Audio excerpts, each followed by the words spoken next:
जय हिंद दोस्तों, मैं अमरनाथ आप सभी लोगों का स्वागत करता हूं अपने YouTube चैनल फिजिक्स गुरुजी पर। आज हम बात करेंगे second chapter electric potential and capacitance के बारे में, जो कि नीट के हिसाब से बहुत ही इंपॉर्टेंट चैप्टर माना जाता है। क्योंकि जो इलेक्ट्रोस्टैटिक के क्वेश्चंस बनते हैं या तो first chapter electric charge and field से बनते हैं और या तो इलेक्ट्रिक पोटेंशियल एंड कैपेसिटेंस से बनते हैं। आज हम बात करेंगे पूरे इस चैप्टर में पोटेंशियल के बारे में, कैपेसिटर के बारे में और कैपेसिटर से जुड़े हुए कुछ फेनोमेना के बारे में, यानी कि जैसे एनर्जी कितनी स्टोर होती है कैपेसिटर में, या कैपेसिटर का प्रिंसिपल क्या होता है, कैपेसिटर्स के अलग अलग टाइप के न्यूमेरिकल्स आते हैं, उनके बारे में बात करेंगे। चैप्टर स्टार्ट करने के पहले मैं बेसिक्स आपको बता देता हूं। ये सबसे पहले अगर इस चैप्टर में बात करें तो सबसे पहले हमारा टर्म आएगा पोटेंशियल। इसके बाद हम जाएंगे तो नेक्स्ट हमारा आएगा पोटेंशियल से रिलेटेड कुछ न्यूमेरिकल्स। फिर हम बात करेंगे कैपेसिटेंस के बारे में। मतलब हमारे पास मेजर जो टॉपिक हैं वो सिर्फ तीन हैं। एक है पोटेंशियल, फिर इसके बाद सेकंड पे आएंगे तो हम इलेक्ट्रिक पोटेंशियल एनर्जी पढ़ेंगे, और उसके बाद हम आगे जाएंगे तो कैपेसिटर पढ़ेंगे, और कैपेसिटर ही मेजर है इस चैप्टर में। तो आज बात करते हैं हम सबसे पहले इलेक्ट्रिक पोटेंशियल एक्चुअल में क्या होता है। तो इलेक्ट्रिक पोटेंशियल कुछ नया नहीं है। इलेक्ट्रिक पोटेंशियल क्या है? It is a kind of work done. मतलब पोटेंशियल एक तरह का वर्क डन होता है। क्या होता है? वर्क डन होता है। मतलब अगर मैं किसी ऑब्जेक्ट को, माने मेरे पास ये ऑब्जेक्ट है, अब ये ऑब्जेक्ट यहां रखा हुआ था, मैंने क्या करा, इस ऑब्जेक्ट को यहां से उठा के यहां रख दिया। जैसे ही रखा तो क्या हुआ होगा? Work done. भाई कुछ तो करना पड़ा होगा ना, क्या करेंगे? उसी को बोलते हैं वर्क डन। ऐसे ही इसी वर्क डन को हम पोटेंशियल बोल सकते हैं, बट कब? जब इस ऑब्जेक्ट की जगह मैं कोई चार्ज रखूं। मतलब अगर मैं एक चार्ज को एक पॉइंट से उठा के दूसरे पॉइंट ले जाऊंगा तो जितना वर्क डन करना पड़ेगा उसी वर्क डन को क्या बोलेंगे हम? Electric potential. देखते हैं कैसे। सपोज दैट मैंने क्या करा, सपोज दैट मैंने एक चार्ज लिया। क्या लिया? चार्ज। कितना लिया? Q। यहां मैंने एक चार्ज लिया Q। कहां रखा हुआ था वो? इनफाइनाइट पे। इनफाइनाइट मतलब बहुत दूर। ये इनफाइनाइट पॉइंट में ले लेता हूं, ये रखा हुआ था चार्ज। मैंने क्या करा, इस चार्ज को उठा के एक फाइनाइट पॉइंट पे ले गया, ऐसे। ये फाइनाइट पॉइंट के लिए मैं ऐसे डिनोट कर देता हूं इस जगह। ये डार्क लाइन जो है फाइनाइट के लिए, इनफाइनाइट पे था इसलिए मैं इसको डैश से डिनोट कर रहा हूं। मैंने क्या किया, चार्ज को उठाया इस पॉइंट से, इस पॉइंट का नाम है इनफाइनाइट पॉइंट है। यहां से उठा के मैं लेके आया पॉइंट ए पे। कहां ले आया? ए पे। तो इनफाइनाइट से ए तक ले जाने में जितना वर्क डन करना पड़ा उसे क्या बोलेंगे? Electric potential. मतलब एक तरह से potential at point A is equal to work done per unit charge. ये हो गया हमारा इलेक्ट्रिक पोटेंशियल का फॉर्मूला। क्या लिख सकते हैं इसको? Q को अगर 1 कर दूं मैं, यूनिट चार्ज को इनफाइनाइट से फाइनाइट पॉइंट ले जाने में जितना वर्क डन करना पड़ा उसे क्या बोलेंगे? Electric potential. मतलब potential is a kind of work done. ऐसे लिख सकते हैं, potential is a kind of work done. Potential is a kind of work done in which a charge Q is moving from, कहां से move करा रहे हैं? Moving from infinite point to a finite point. मैं infinite point से finite point जब charge को लेके जाऊंगा तो जितना वर्क डन लगेगा उसे क्या बोलेंगे? Electric potential. ये सिंपल सा इसका definition formula. V equal to W by Q. जिस फाइनाइट पॉइंट पे लेके जाएंगे वहां का पोटेंशियल ज्यादा होगा, यानी कि ए पॉइंट का पोटेंशियल क्या होगा? ज्यादा। अच्छा, इनफाइनाइट का पोटेंशियल क्या होगा? तो इनफाइनाइट पॉइंट पे पोटेंशियल होता है 0।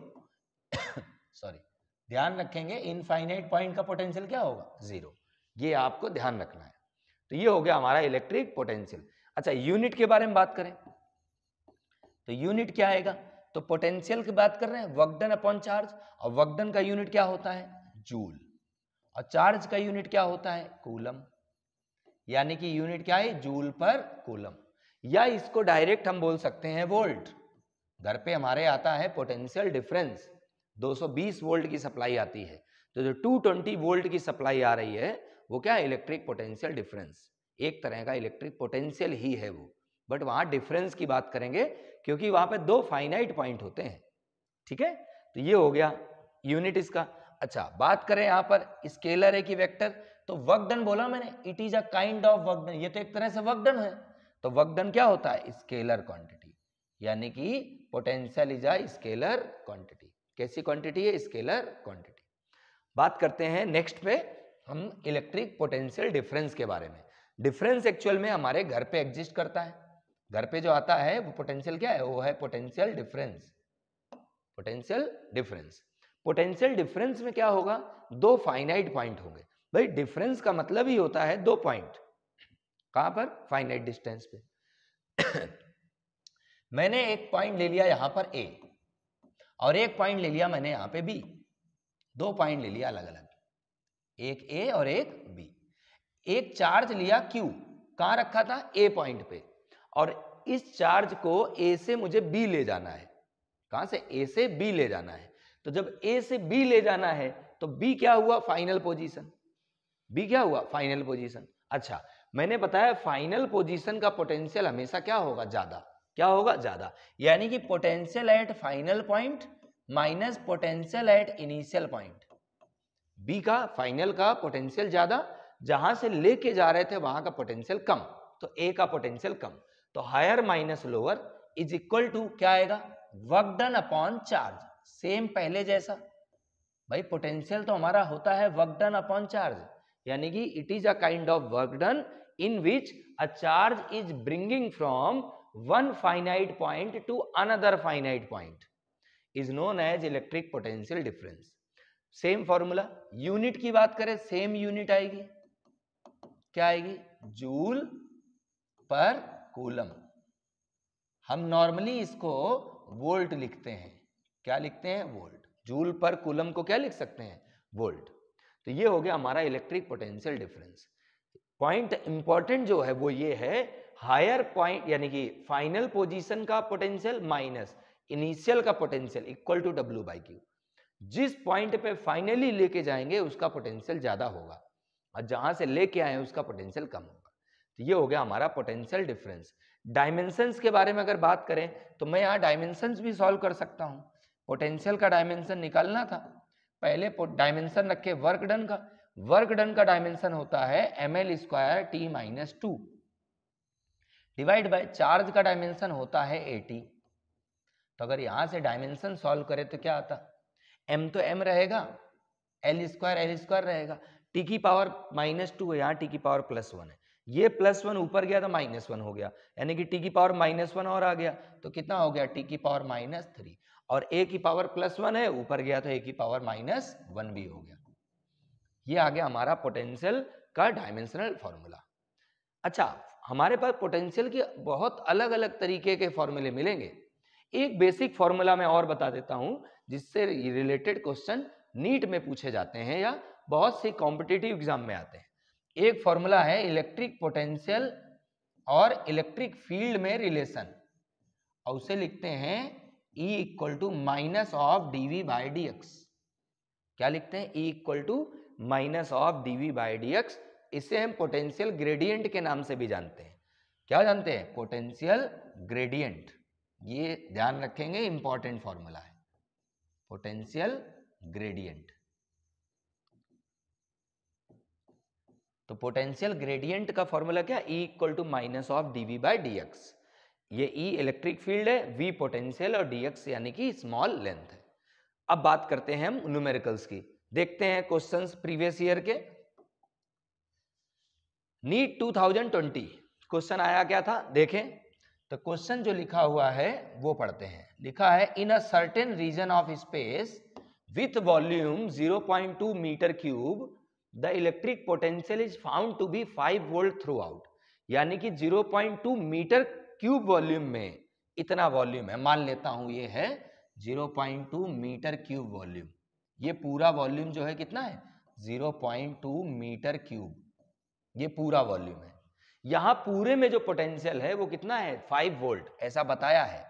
थ्रू आउट मतलब पूरे का जो वोल्टेज है कितना है, पूरे, यहां पर हर जगह वोल्टेज कितना है 5 वोल्ट। ठीक है, बोला है the magnitude of electric field in this region. अब इस पूरे रीजन पे इलेक्ट्रिक फील्ड का मैग्नीट्यूड बताना है, मतलब आपको पोटेंशियल दिया है और इलेक्ट्रिक फील्ड आपसे पूछा है। और हमें एक चीज पता है इलेक्ट्रिक फील्ड और पोटेंशियल में रिलेशन अभी जस्ट देखा था, फॉर्मूला था E equal to minus of dV by dx। dV जो होता है ये क्या है, ये है चेंज इन पोटेंशियल। भाई डिफरेंस है ना, ये तो क्या है चेंज इन पोटेंशियल। तो पोटेंशियल का जो डिफरेंस आ रहा है वो कितना आएगा, यहाँ 0। कितना आएगा 0। क्यों आएगा 0? भाई पोटेंशियल यहाँ भी 5 वोल्ट है, यहाँ भी 5 वोल्ट है, पूरे में हर पॉइंट पे कितना है 5 वोल्ट। तो पोटेंशियल डिफरेंस क्या आएगा 0। अब पोटेंशियल डिफरेंस अगर 0 आएगा तो इलेक्ट्रिक फील्ड क्या आएगा 0। मतलब इसमें ऑप्शन नंबर ए क्या होगा करेक्ट। ठीक है, आते हैं नेक्स्ट क्वेश्चन पे। नेक्स्ट क्वेश्चन क्या है, क्वेश्चन लिखा bullet of mass 2 gram is having a charge of 2 microcoulomb. Bullet का मास कितना दिया है 2 ग्राम, तो ये लिखा 2 ग्राम। चार्ज कितना दिया है, चार्ज हमारा दिया है 2 माइक्रोकूलम। अच्छा ये नीट नहीं आएगा, यहाँ पीएमटी आएगा, है ना, पहले प्री मेडिकल टेस्ट चलता था, पीएमटी 2004 में आया हुआ है। अच्छा चार्ज कितना है 2 microcoulomb. Through out what potential difference must it be accelerated starting from rest. देखो यहाँ पर रेस्ट से स्टार्ट है, मतलब इनिशियल वेलोसिटी 0। आगे क्या लिखा है, to acquire a speed of 10 metre per second. Speed कितनी हो जाए 10 मीटर पर सेकेंड हो जाए। अब पूछा क्या था, व्हाट पोटेंशियल डिफरेंस, मतलब V आपसे पूछा है। मतलब क्वेश्चन का ये है कि एक क्या है, एक हमारे पास बुलेट है जो कि रेस्ट में रखी है, उसका मास दिया है 2 ग्राम और चार्ज दिया है 2 माइक्रोकूलम। मतलब ये बुलेट हमारी जो है कहाँ गन पे रखी होगी, रेस्ट में रखी है। जब इस जैसे ही हम ट्रिगर दबाएंगे ये क्या होगा V वेलोसिटी से जाएगी, और वो वेलोसिटी कितनी है 10 मीटर पर सेकेंड।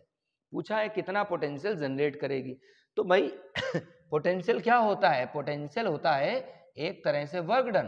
तो potential is a kind of work done, तो मैं पोटेंशियल को लिख सकता हूं W/Q। अब जब हमारी बुलेट रेस्ट से स्टार्ट होके कहीं पर भी जाएगी तो क्या करेगी, वर्क डन। वो वर्क डन जो होगा वो होगा बिकॉज ऑफ इट्स मोशन। मतलब मैं वर्क डन को क्या लिख सकता हूं, हाफ mv², ये लिख सकता हूं वर्क डन को। और डिवाइड बाय चार्ज था, तो चार्ज से यहां पर चाहे ऐसे डिवाइड कर दो, एक ही बात है। क्या लिखा, half mv² divide by q। Values put कर दो आंसर, वैल्यूज रखते हैं 1/2 को 1/2।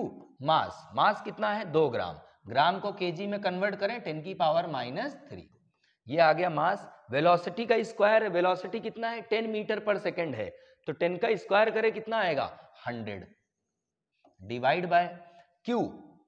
q कितना है, q है हमारा 2 माइक्रो, माइक्रो का मतलब 10 की पावर -6। ठीक है, अब सॉल्व करते हैं। देखो 2 से 2 तो कैंसिल हो गया, इस 2 से इसको कट करो कितना आया 50, यानी कि हमारा जो आंसर है वो कितना आ रहा 50 इंटू।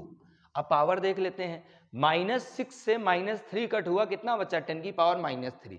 ये -3 ऊपर गया 10 की पावर +3 वोल्ट, ये आ रहा आंसर। लेकिन यहां पर ऑप्शन जो है वो किलो में दिया है, और 10 की पावर 3 का मतलब होता है किलो। क्या मतलब होता है किलो, तो यानी कि 50 kilo volt, option number second 50 kilo volt. ये बहुत ही सिंपल सा, आपको सिर्फ ये फॉर्मूला ध्यान रखना है। ठीक है, आते हैं नेक्स्ट पे। नेक्स्ट टॉपिक है हमारा electric potential due two point charge. मतलब अगर हमारे पास एक सिंगल चार्ज है, उससे हमें कोई पूछे पोटेंशियल बताओ। मतलब मैंने क्या करा, ये एक चार्ज ले लिया, मान लो प्रोटॉन रखा है, इलेक्ट्रॉन रखा है, कोई भी एक चार्ज रखा है, तो किसी ने पूछा इस चार्ज से 10 सेंटीमीटर पे पोटेंशियल क्या होगा। तो हम कैसे सॉल्व करेंगे, तो डायरेक्ट फॉर्मूला, कहां पे बताना था, इस पॉइंट पे बताना था P पे। कितनी डिस्टेंस थी 10 सेंटीमीटर, 20 सेंटीमीटर, 30 सेंटीमीटर, कुछ भी ले सकता है। फिलहाल तो मैंने R डिस्टेंस ले लिया। कितनी डिस्टेंस लिया R। अब अगर बात करें पोटेंशियल की, तो पोटेंशियल आएगा हमारा K Q divide by R। ये आएगा potential due to single charge. आपको मैं याद दिला दूं, अगर इलेक्ट्रिक फील्ड में सॉल्व करता है यहां पर, तो इलेक्ट्रिक फील्ड आता था K Q divide bye R²। Electric field हमारा कम रहता है और पोटेंशियल ज्यादा रहता है सेम डिस्टेंस में, सेम चार्ज की वजह से। तो ये आ गया हमारा पोटेंशियल। इसमें ग्राफ एक देख लेते हैं। मान लो पोटेंशियल और डिस्टेंस पे ग्राफ पूछे, कैसा, मान लो इलेक्ट्रिक पोटेंशियल और डिस्टेंस का ग्राफ पूछे पॉइंट चार्ज के लिए, सिंगल चार्ज के लिए, तो ग्राफ कैसा आता? तो ग्राफ इसका कैसा आएगा? डिक्रीज करता हुआ। क्यों? क्योंकि अगर डिस्टेंस बढ़ाएंगे तो पोटेंशियल क्या होगा? कम। तो ये फॉर्मूला और ये ग्राफ आपको ध्यान रखना है, ठीक है। आते हैं नेक्स्ट पे, क्वेश्चन देख लेते हैं इसके। अच्छा, अभी एक टॉपिक है electric potential due to spherical charge conductor. हमारे पास क्या है? एक चार्ज है और उसको कहाँ? स्फीयर में रखा है। मतलब बहुत सारे चार्ज हैं, उनको स्फीयर पे रखा है। स्फीयर तो एक्चुअल में यहां पर शेल होना चाहिए था, ऐसा। ये हमने क्या किया? एक शेल ले लिया। शेल मतलब इसमें दो लेयर रहेंगी, इनर और आउटर वाली सरफेस, दो सरफेस। मैंने इसको ऐसे चार्ज कर दिया। अब इससे पूछा है पोटेंशियल। ये इंपॉर्टेंट सिर्फ 2-3 क्वेश्चन के लिए लिमिटेड है, ज्यादा नहीं, सिर्फ 2-3 अलग अलग पार्ट इसमें बताएंगे और सभी इंपॉर्टेंट है। सबसे पहले बात करें अगर, तो पोटेंशियल में आउटसाइड बताऊं, यहां पर इस पॉइंट पे मान लो पोटेंशियल कोई पूछे कितनी डिस्टेंस पे, ये मैं ले लेता हूं कैपिटल आर डिस्टेंस। इसकी रेडियस कितनी है? मैं ले लेता हूं स्मॉल आर, ऐसा। अब आपसे पहला पॉइंट है इसमें outside the shell, outside the shell, shell से बाहर, शेल से बाहर। अगर शेल से बाहर बात करें तो पोटेंशियल क्या होता? तो पोटेंशियल मैंने बताया V इक्वल टू क्या होता है? K Q, और जहां पर फाइंड करना है, फाइंड कहां करना है? R डिस्टेंस पे, तो K Q बाय R। एक चीज हमें क्लियर पता चल रही है कि कैपिटल R की वैल्यू स्मॉल r से ज्यादा होगी। अगर कैपिटल R स्मॉल r से ज्यादा है मतलब डिस्टेंस ज्यादा तो पोटेंशियल कम। मतलब पॉइंट P पे पोटेंशियल क्या होगा? कम आएगा कंपेयर टू सरफेस। भाई सरफेस में डिस्टेंस कम है तो पोटेंशियल क्या होगा? ज्यादा। सेकंड पे आते हैं। अब बात करें on the surface of, on the surface of shell, shell की सरफेस में क्या होगा? तो शेल की सरफेस की अगर बात करें तो पोटेंशियल क्या होता है? सबसे ज्यादा, सबसे ज्यादा मतलब मैक्सिमम। तो पोटेंशियल सबसे ज्यादा कहां होगा? सरफेस में। कितना होगा? के Q by small R, surface में क्या होगा? सबसे ज्यादा। अब बात करते एक और पॉइंट की, और वो पॉइंट है हमारा इनसाइड। ये ज्यादा इंपॉर्टेंट है, इनसाइड द शेल, शेल के अंदर, शेल के अंदर। और यही कुछ वजह है, यही रीजन है जिसकी वजह से हमें शॉक नहीं लगता। कब? जब हम कार के अंदर बैठे हों। कहाँ बैठे हों? कार के अंदर बैठे हों और सारे डोर वगैरह बंद हो, डोर क्लोज हो, और जो भी ग्लास है वो भी सारा क्या हो? क्लोज हो। तो हमें शॉक नहीं लगता। क्यों नहीं लगता? वो इसका रीजन यहां से पता चलेगा। शेल के अंदर की बात कर रहे हैं, मतलब मैं बात कर रहा हूं यहां पे, इस जगह। बताओ पोटेंशियल क्या होगा? तो पोटेंशियल जितना सरफेस में होता है उतना ही इनसाइड हर एक पॉइंट पे होता है। यानी कि potential on the surface is also maximum as the potential inside the shell is same as the surface. मतलब इसको भी मैं क्या लिख सकता हूं? के क्यू बाय स्मॉल आर। मतलब ये चीज क्लियर है, जितना सरफेस में होगा उतना ही इनसाइड भी होगा। तो पोटेंशियल हर जगह क्या होगा? सेम। सरफेस से लेके अंदर किसी भी पॉइंट पे सेंटर में भी उतना ही होगा। इस पॉइंट का विशेष ध्यान रखें। ऐसा इसलिए हो रहा है क्योंकि जब हम चार्ज को इनफाइनाइट से इस पॉइंट में लेके आएंगे तो वर्क डन होगा। मान लेता हूं मैंने चार्ज कहां रखा? यहां था। मैंने चार्ज को उठाया उठाया और यहां ले आया। कितना वर्क डन करना पड़ा? 5 जूल। तो इस पॉइंट का पोटेंशियल कितना हुआ? 5 जूल। फिर मैंने चार्ज को यहां से उठाया उठाया और यहां पे लेके आ गया। कहां पे? सरफेस में। फिर कितना वर्क डन करना पड़ा? 5 जूल। तो टोटल वर्क डन यहां से यहां तक कितना करना पड़ा? 10। 5 + 5 मतलब यहां पे पोटेंशियल ज्यादा होगा, 10 जूल का वर्क डन हो गया। तो पोटेंशियल भी 10 वोल्ट हो जाएगा।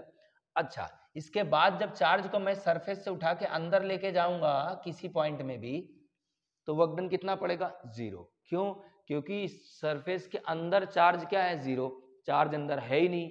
अगर चार्ज अंदर है नहीं तो वर्क डन करना नहीं पड़ेगा। भाई वक्डन कब करना पड़ता है? जब कोई अपोज करता है। अगर हम स्पेस में चले जाएं, स्पेस में अगर कोई ऑब्जेक्ट मूव कर रहा है तो उसको वक्डन थोड़ी ना करना पड़ा, क्योंकि वहां पर कोई फोर्स ही नहीं लग रहा। अब फोर्स नहीं लगता तो वक्डन क्या होता है? जीरो। तो यहां पर क्या होगा? यहाँ कोई अपोज करने वाला नहीं है, तो यहां से यहां तक का वक्डन क्या होगा? जीरो। अब टोटल वक्डन काउंट करें तो यहां से लाए 5 + 5 + 0, यानी कि टोटल कितना आया? 10। तो जितना सरफेस में लाए थे तो 10 हुआ था, अंदर जाने में भी 10 ही है, तो यहां सरफेस का और इनसाइड द शेल का पोटेंशियल सेम हो जाता है। अब बात करेंगे इसके ग्राफ की। ग्राफ देख लेते हैं।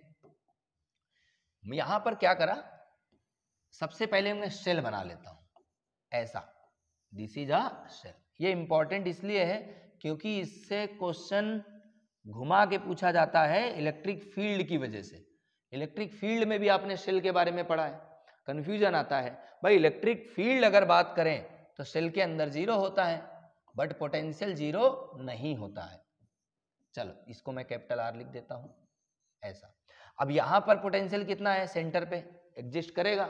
मान लेता हूं एक मेरे पास कंडक्टर है, उस पूरे का पोटेंशियल है 10 वोल्ट। कितना है? 10 वोल्ट। सरफेस में 10 वोल्ट है, अंदर कितना होगा? 10। यहां पर भी 10, यहां पर भी 10, मतलब यहां पे कितना होगा? 10। तो 10 मान लेता हूं ये इतना, ये है वोल्टेज वाला। तो ये कितना हुआ? यहां से यहां तक का, यहां से यहां तक का वोल्टेज कितना हुआ? 10। यहां गए तब भी हम क्या है?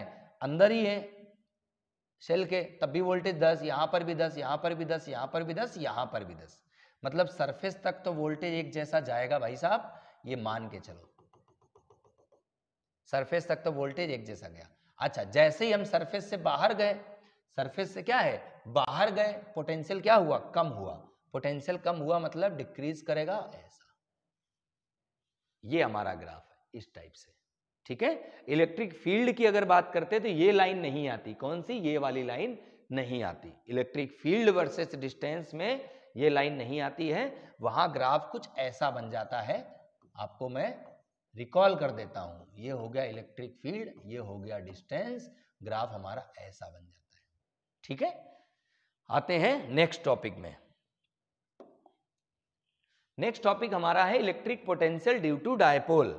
मतलब अब डायपोल की वजह से पोटेंशियल कैसे कैसे कैलकुलेट करेंगे वो समझते हैं, ठीक है।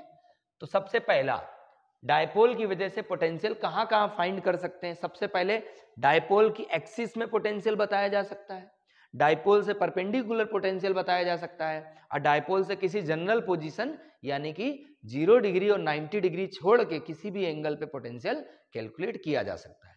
सबसे पहले बात करेंगे एट एनी जनरल पोजीशन।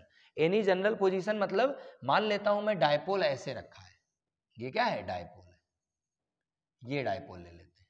ये हमने प्लस चार्ज ले लिया और ये माइनस चार्ज ले लिया, this is a electric dipole. ये हो गया इसका मिड पॉइंट। इसके हाल ही में क्वेश्चन पूछे गए हैं, ठीक है, तो आप लोग इसको थोड़ा सा ध्यान से देख लेना। डायरेक्ट क्वेश्चन आते हैं, ज्यादा टिपिकल क्वेश्चन नहीं आते हैं नीट में, और आपको घबराने की जरूरत तो बिल्कुल भी नहीं है। बिल्कुल बेसिक क्वेश्चन आते हैं, आप सिर्फ ओवरव्यू लेते चलो तो कम से कम नहीं 30 से 35 क्वेश्चन आपके इजीली बन जाएंगे, ठीक है। तो ये हमने क्या लिया? डायपोल, एक चार्ज प्लस एक चार्ज माइनस। मुझे कहाँ फाइंड करना था पोटेंशियल? फाइंड करना था जनरल पोजीशन। जनरल पोजीशन का मतलब डायपोल से कोई एंगल बना रहा हो। तो मान लेता हूं ये डायपोल से एंगल बना रहा थीटा। कितना एंगल बना रहा? थीटा। और मुझे सॉल्व करना है आर डिस्टेंस पे पोटेंशियल। कितनी डिस्टेंस पे? आर। तो क्या होगा यहां पर पोटेंशियल? तो potential equal to k p cos theta divide by r square. ये होगा हमारा formula at any general position. K क्या है हमारा? 9 × 10⁹, जिसको हम लिखते थे 1/4πε0। पी हमारा क्या है? Dipole moment, cos theta angle और डिस्टेंस आर। अब अगर बात करूं मैं एक्सिस की, सेकंड क्या है? Axial position. मतलब एक्सिस की बात कर रहे हैं, मतलब मुझे थीटा क्या करना पड़ेगा? 0। मैंने ऐसे करके ये रख दिया प्लस चार्ज और इधर रख दिया माइनस चार्ज, और ये हो गया मिड पॉइंट। और मुझे एक्सिस पे बताना है पोटेंशियल, कहां से? सेंटर से आर डिस्टेंस पे, मिड पॉइंट से आर डिस्टेंस पे। अब अगर देखें कितना होगा, तो कॉमन सी बात है, अगर मैं थीटा को क्या कर दूं? 0। भाई वही तो हो रहा है, पहले मैं यहां फाइंड कर रहा था, अब मैं यहां फाइंड कर रहा हूं, तो थीटा क्या हो गया? 0। थीटा अगर 0 है तो मतलब इस केस में मैं से थीटा क्या करना है? 0। इस वाले केस का थीटा क्या करना है 0, यहाँ cos 0 रख दो तो पोटेंशियल कहाँ पे आएगा, एक्सिस पे। कितना आएगा, cos 0 क्या होता है 1, मतलब आंसर आने वाला है हमारा Kp/r²। ये हो गया हमारा एक्सिस पे पोटेंशियल ड्यू टू डायपोल। अच्छा, अब इक्वाटोरियल की बात करें। इक्वाटोरियल मतलब परपेंडिकुलर, डायपोल से परपेंडिकुलर मतलब मैं अगर देखूं तो ये डायपोल है, परपेंडिकुलर मतलब यहाँ की बात कर रहा, कहाँ की बात कर रहा, ऐसे बात कर रहा, मतलब अब एंगल कितना होता 90, कितना होता 90। अच्छा, यहाँ 90 रखे तो cos 90 कितना होता है 0, मतलब पोटेंशियल कितना आएगा इक्वाटोरियल पे 0। ये डायरेक्ट आपका हो गया, मतलब इलेक्ट्रिक पोटेंशियल इक्वाटोरियल पोजीशन में डायपोल की वजह से 0 होगा। और बाकी ये फॉर्मूला एक्सीएल पे, ये आपको एक फॉर्मूला याद रखना है, दो कंडीशन आपको पता है, ठीक है। आते हैं अपन नेक्स्ट पे। चलिए एक क्वेश्चन देखते हैं, नीट 2020 का क्वेश्चन है, 2020 में आया था ये। अब क्या है क्वेश्चन समझते हैं इसे, जस्ट मिनट। बहुत ही बेसिक क्वेश्चन रहते हैं नीट में, इतना टिपिकल पेपर नहीं रहता है, कुछ ही क्वेश्चन रहते हैं जो थोड़ा सा लेंदी कर दिए जाते हैं, और या थोड़ा सा 3-4 फॉर्मूले एक साथ यूज हो जाते हैं जो थोड़ा कैलकुलेशन को लेंदी बनाते हैं, जिसमें हमारा टाइम लॉस होता है। उसी की वजह से कुछ बच्चों में डिफ्रेंसिएशन हो पाता है, कुछ जो बच्चे वीक हैं, जो एवरेज हैं या जो टॉपर हैं, उनमें वही क्वेश्चन कुछ डिफरेंस क्रिएट करते हैं। अच्छा, यहाँ पे क्वेश्चन लिखा है, short dipole has dipole moment 16 × 10⁻⁹। Dipole moment मतलब पी की वैल्यू दी है, कितनी दी है 16 × 10⁻⁹। यहाँ पे डायपोल मोमेंट है, मतलब कूलम इंटू मीटर आएगा, यूनिट में थोड़ा सा मिस्टेक थी, कूलम इंटू मीटर, ठीक है। अच्छा, the electric potential due to dipole at a point at distance 0.6 metre from the centre of the dipole. Distance दे दी है, कितना है 0.6 मीटर। डिस्टेंस जो होती है डायपोल की वो क्या होती है 2L, डायपोल का ही दिया है ना। Electric potential due to dipole at a point at distance 0.6, ये डिस्टेंस दिया हुआ है r, 0.6 metre from the centre of the dipole, situated on the line making angle 60 degree. Theta कितना हो गया 60 डिग्री, ये लीजिए, ठीक है, विद द डायपोल एक्सिस। अब बताना है, देखो सारी चीजें गिवन है, मतलब डायपोल से 60 डिग्री पे हमें इलेक्ट्रिक पोटेंशियल बताना है। तो पोटेंशियल जनरल पोजीशन पे क्या बताया था, के पी कॉस थीटा अपॉन में r², यही फॉर्मूला था, चेक कर लो फॉर्मूला एक बार, क्या आया था के p cos theta by r²। Values put करें, k को कितना लिख सकते हैं 9 × 10⁻⁹। p कितना है, डायपोल मोमेंट दिया है 16 × 10⁻⁹। cos 60 कितना होता है 1/2 में डायरेक्ट लिख रहा हूं, cos 60 कितना होता है 1/2, और r² मतलब 0.6 का स्क्वायर, तो 0.6 × 0.6। सॉल्व करके देखें इसे, एक काम करें, ये 2 से कट करो इसे, कितना आया 8, ठीक है। मैं इसको लिख सकता हूं ऐसे, मैंने 2 से कट किया 8 आया, 8 × 9। पावर अब देख लेते हैं, यहां पे पावर -9 से +9 तो कैंसिल हो गई, ये वाला पॉइंट हटाया ऊपर आ गया 0, ये पॉइंट हटाया ऊपर आया 0, मतलब ऊपर आया 100, डिवाइड बाय यहां कितना बचा 36, 6 × 6 36, ठीक है। अब 9 × 8 करें, कितना हुआ 72, 9×8 = 72 को 36 से डिवाइड करें, आया 2 × 10⁻², यानी कि 100, मतलब 200 वोल्ट। कितना आएगा 200 वोल्ट, ऑप्शन नंबर सेकंड।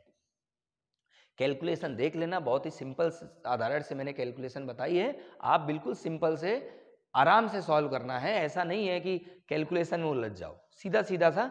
सबसे पहले कैलकुलेशन का नियम जो है, रूल नंबर 1, वो एक ही है, जितना हो सके उतने नंबर्स बनाए। जैसे ये 6 × 6 लिखा है, 0.6 है, मुझे ये 6 दिखता है क्योंकि पॉइंट हटाया तो ऊपर 100 हो गया, 0 बनाओ जितने बन सकते हैं, नंबर्स को पकड़ो अलग। तो ये 9 और ये यहाँ पर 8 आया, 9 × 8 और 36 अलग कर लो, बाकी सारा अलग करो, कभी भी हो और नंबर्स को पकड़ो अलग, 0 जितने बने उतना बेटर रहता है, ठीक है। आते हैं नेक्स्ट पे, चलिए एक क्वेश्चन लिखा हुआ है, 2 हॉलो कंडक्टिंग स्फीयर्स, 2 हॉलो, ये देखिए 2022 में आया हुआ था क्वेश्चन, क्या लिखा है 2 hollow conducting spheres of radius r1 and r2। अच्छा, r1 का रेडियस ज्यादा है, r2 छोटा है, मतलब दो हमारे पास स्फीयर है, एक ऐसा दिया है r1 और r2 छोटा है, ऐसा बना लेते हैं। ठीक है, ये आपको पहले क्लियर हो जाए तो हमें क्लियर रहेगा, r2 छोटा r1 बड़ा। ठीक है, हैव इक्वल चार्जेस, इसमें भी चार्ज q है और इसमें भी चार्ज q है। ठीक है, द पोटेंशियल वुड बी, अब बताना है पोटेंशियल ज्यादा किस में होगा या कम किस में होगा। देखो पोटेंशियल का फॉर्मूला क्या होता है, पोटेंशियल होता है के क्यू बाय आर। अगर मैं स्फीयर की बात कर रहा हूं तो पोटेंशियल क्या होगा, के Q by r. Charge same है दोनों में, ये कांस्टेंट हो गया, के कांस्टेंट ही है, मतलब अगर इस क्वेश्चन की बात करूं तो v proportional to 1 by r आ रहा, मतलब जिसका रेडियस ज्यादा उसका पोटेंशियल कम, जिसका रेडियस ज्यादा उसका पोटेंशियल कम। रेडियस ज्यादा किसका है, पहले वाले R1 का, तो इसका पोटेंशियल क्या होगा, कम, मतलब बिगर, यानी कि सेकंड वाले का पोटेंशियल ज्यादा होगा, फर्स्ट का क्या होगा, कम। यहां देख लो, मोर ऑन बिगर स्फीयर ना मोर ऑन स्मॉलर स्फीयर। भाई सेकंड वाला तो स्मॉलर है ना, तो सेकंड वाले का पोटेंशियल क्या होगा, ज्यादा। जिसका रेडियस ज्यादा उसका पोटेंशियल कम, जिसका रेडियस कम उसका पोटेंशियल ज्यादा, तो पोटेंशियल ज्यादा छोटे वाले का, यानी मोर ऑन स्मॉलर स्फीयर। ठीक है, बिल्कुल सिंपल सा, 10 15 20 सेकंड में सॉल्व हो जाता है। अगर रीड करने में आप 10 सेकंड 15 सेकंड लेते हो तो सॉल्व करने में समय ज्यादा से ज्यादा आपको 10 सेकंड लगते हैं। ठीक है, अब ये फिजिक्स में तो ये मान के चलो कि आपको 1 मिनट के अंदर ही क्वेश्चन करना है, 1 मिनट बहुत बड़ा समय रहता है। ठीक है, आते हैं नेक्स्ट पे। नीट 2021 क्वेश्चन क्या है देखें।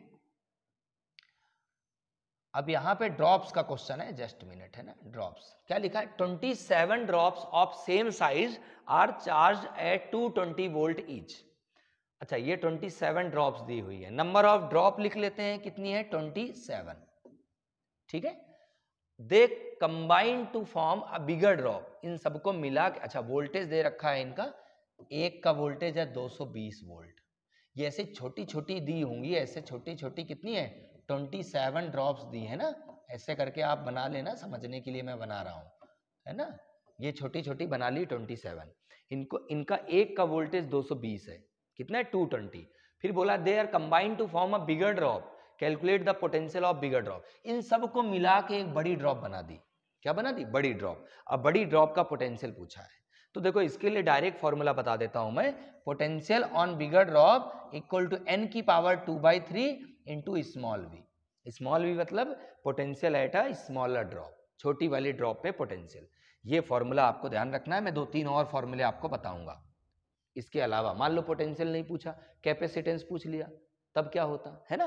तो ये देखें यहाँ पर, तो पोटेंशियल इक्वल टू n कितना है, 27 की पावर कितना, 2/3 इंटू छोटा v अभी 220 है, अभी चाहो तो लिख लो, लिख लेता हूं मैं 220, चाहो तो v लिख लेते हैं, वैल्यूज पुट करते हैं। 27 का मतलब होता है 3 की पावर 3, 3 की पावर 3 मतलब 27, 3 इंटू 3 इंटू 3। ठीक है, अब पावर में 2/3 ऑलरेडी था तो मैंने लिख दिया 2/3, इंटू में कितना, 220। सॉल्व करें, 3 से 3 कैंसिल, 3 का स्क्वायर कितना हुआ, 9 इंटू 220। सॉल्व करके देखें, 9 का मल्टीप्लाई 0 में 0 आया, 9 इंटू 2 18, 18 मतलब 8 एक बचा, फिर 18 1 19, यानी कि 1980 वोल्ट। ये आ गया हमारा पोटेंशियल, क्या आ गया, पोटेंशियल। ये एक फॉर्मूला है, अगर पोटेंशियल पूछे तब। मान लो पोटेंशियल नहीं पूछे, कुछ और पूछे, तो उसके लिए मैं आपको 2-3 फॉर्मूले बता देता हूं। जैसे सबसे पहले रेडियस का समझना है, बड़े वाले स्फीयर की जो रेडियस होगी वो होगी n की पावर 1/3 इंटू स्मॉल r, छोटे वाले ड्रॉप की रेडियस। अगर कैपेसिटेंस की बात करें तो वो होगा n की पावर 1/3 और छोटा वाला c, कैसा वाला c, छोटा वाला c, है ना, छोटे वाले की कैपेसिटेंस। पोटेंशियल मैंने आपको बता दिया, मैं वापस से लिख देता हूं, n की पावर 2/3 छोटा v। अच्छा, एक बचता है हमारा चार्ज। चार्ज समझे तो चार्ज तो हमें पता है एडिटिविटी ऑफ चार्ज से, जितने चार्ज छोटी वाली ड्रॉप का रहेगा उसमें नंबर ऑफ ड्रॉप का मल्टीप्लाई कर देना है। किसका मल्टीप्लाई करना है, नंबर ऑफ ड्रॉप का। एक रह जाता है हमारा पोटेंशियल, इलेक्ट्रिक पोटेंशियल एनर्जी, वो होता है हमारा हाफ CV², हाफ CV²। इसको सॉल्व करके देख लेते हैं, तो हाफ c की वैल्यू रहती है, c को क्या लिखते हैं, n की पावर 1/3 इंटू 1/3 इंटू छोटा c, ये हुआ कैपिटल C को लिखा छोटा c के टर्म्स में।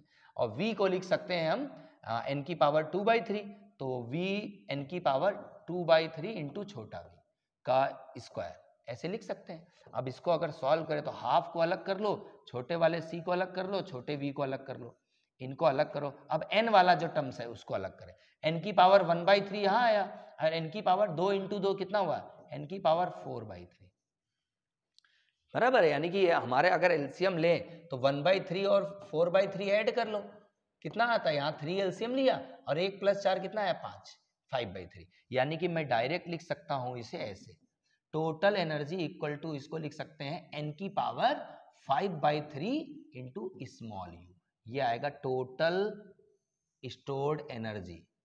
ठीक है, तो ये एक फॉर्मूला और हो गया।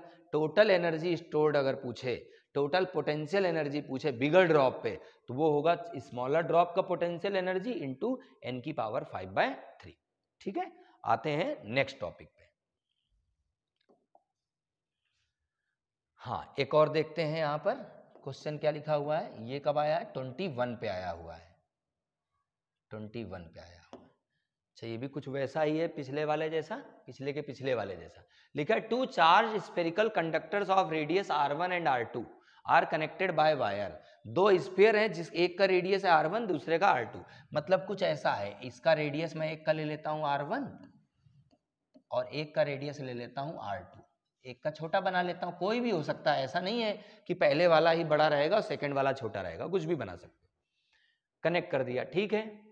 अब बोला है the ratio of surface charge density of sphere is, पहले वाले का सरफेस चार्ज डेंसिटी σ1, दूसरे का σ2, क्या होगा रेशियो वो समझना है। तो भाई सरफेस चार्ज डेंसिटी का फॉर्मूला होता है चार्ज अपॉन सरफेस एरिया। क्या होता है, charge upon surface area. Surface area sphere का होता है 4πr²। मतलब कुछ ऐसा, मतलब अगर मैं ध्यान से देखूं तो पहले और दूसरे का अगर रेशियो लिया जाए, देखो 4π तो दोनों में रहेगा तो कांस्टेंट है, मतलब 1/2 का जो रेशियो है वो क्या रहेगा, Q1/Q2 इंटू R2/R1 का होल स्क्वायर। ये बात सबको समझ आती है? अगर आती है तो बहुत अच्छी बात है, नहीं आती तो बिल्कुल सिंपल समझ सकते हैं। भाई सिग्मा प्रोपोर्शनल टू Q/R² है, सिग्मा के डायरेक्टली प्रोपोर्शनल Q है, मतलब अगर 1/2 की बात करेंगे तो चार्ज भी 1/2 रहेगा। डायरेक्टली प्रोपोर्शनल का मतलब ही यही होता है, अगर यहाँ 1/2 है तो ये भी 1/2 आएगा।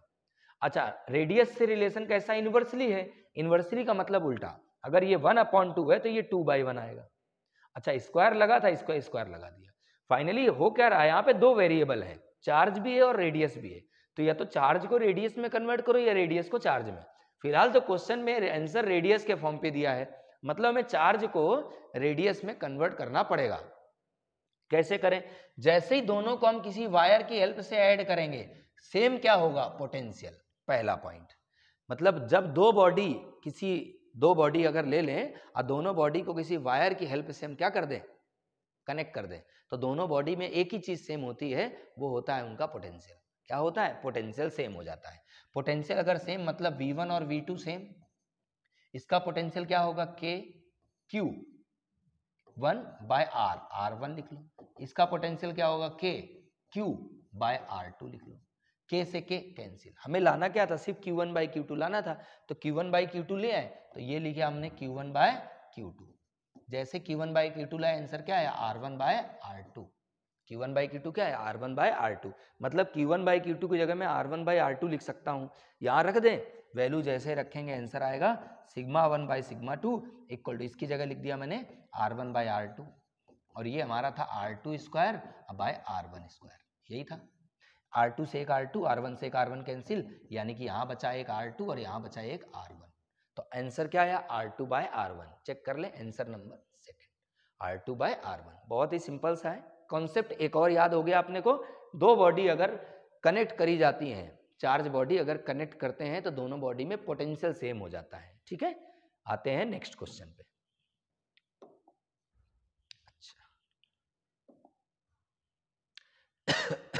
सॉरी, PMT 2012, अब ये 2012 में पूछा गया था। क्वेश्चन क्या है देख लेते हैं। क्वेश्चन लिखा है 4 point charges -Q, capital Q है, माइनस छोटा Q है, फिर 2Q है, फिर 2 बड़ा Q है, are placed 1 at each corner of the square. मतलब पहला स्क्वायर लेना है, भाई साहब स्क्वायर ले लो ऐसा, ये ले लिया मैंने क्या, स्क्वायर। स्क्वायर में हमने कॉर्नर पे सभी रखने हैं। एक यहाँ रख दिया मैंने, कितना रखा माइनस कैपिटल क्यू, यहाँ पे रख दिया माइनस का छोटा क्यू, यहाँ पे रख दिया एक 2 छोटा क्यू और ये वाला 2 बड़ा क्यू, है ना ऐसे। अब बोला क्या, the relation between capital Q and small Q for which the potential at the centre of the square is 0। लो भैया, तो इसको एक काम करो, ऐसे मिला लो और इसके भैया यहाँ बोला है सेंटरवा पे पोटेंशियलवा 0 होवेगा, है ना। एस क्यू और क्यू में रिलेशन बताना है जब सेंटर पे पोटेंशियल क्या हो 0। अच्छा, इसका साइड वगैरह कुछ दिया है? हाँ, साइड वगैरह कुछ भी नहीं दिया, मान लेते हैं ना। हमने साइड ले लिया ए है, वैसे इसका जरूरत नहीं पड़ेगा, है ना, ए साइड लिया। सबसे पहले इस वाले चार से यहां पोटेंशियल, इससे यहां, इससे यहां, इससे यहां, सबका पोटेंशियल का सम क्या होगा 0। मतलब potential due to first, due to second, due to third, due to fourth is equal to 0 at point O. ये पॉइंट मैंने ले लिया ओ, एट पॉइंट ओ, ये लिखेंगे at point O. Point O पे क्या होगा, सभी चार्ज के थ्रू पोटेंशियल इस पॉइंट पे 0 होगा, ऐसा क्वेश्चन में बोल रखा है, लिखा हुआ है potential at the centre of the square is 0। ठीक है। अच्छा, तो पोटेंशियल का फॉर्मूला जो होता है वो होता है के क्यू बाई आर। तो के तो सब में रहेगा, आर भी सबका सेम होगा। अब आर इसका कितना होगा, ये होगा, इसका आर, आर मतलब डिस्टेंस, ये डिस्टेंस इसका होगा, इसका आर मतलब ये डिस्टेंस, और इसका आर मतलब ये डिस्टेंस। ये सारी डिस्टेंस है, ये क्या है, सारी डिस्टेंस है। और ये डिस्टेंस, सारी डिस्टेंस क्या होंगी, बराबर। मैं इसको आर ही लिख देता हूं, कोई दिक्कत। मैंने मान लिया यहां से यहां तक डिस्टेंस क्या आर, ये भी डिस्टेंस क्या आर, ये भी आर है और ये भी आर है। तो के बाय आर अलग कर दिया, होता है के क्यू बाय आर। क्यू बचा, तो पहले वाले का चार्ज क्या था, माइनस क्यू, दूसरे वाले का चार्ज क्या था, माइनस छोटा क्यू, तीसरे वाले का चार्ज क्या, प्लस छोटा क्यू 2 क्यू, और लास्ट वाले का प्लस में 2 कैपिटल क्यू।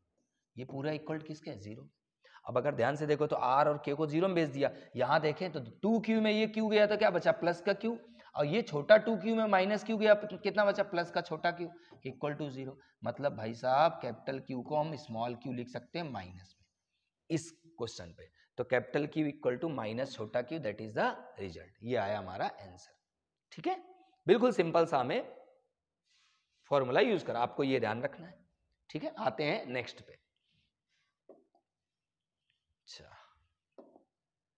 अब नेक्स्ट पार्ट हमारा क्या है, एक और क्वेश्चन है, देखते हैं क्या है।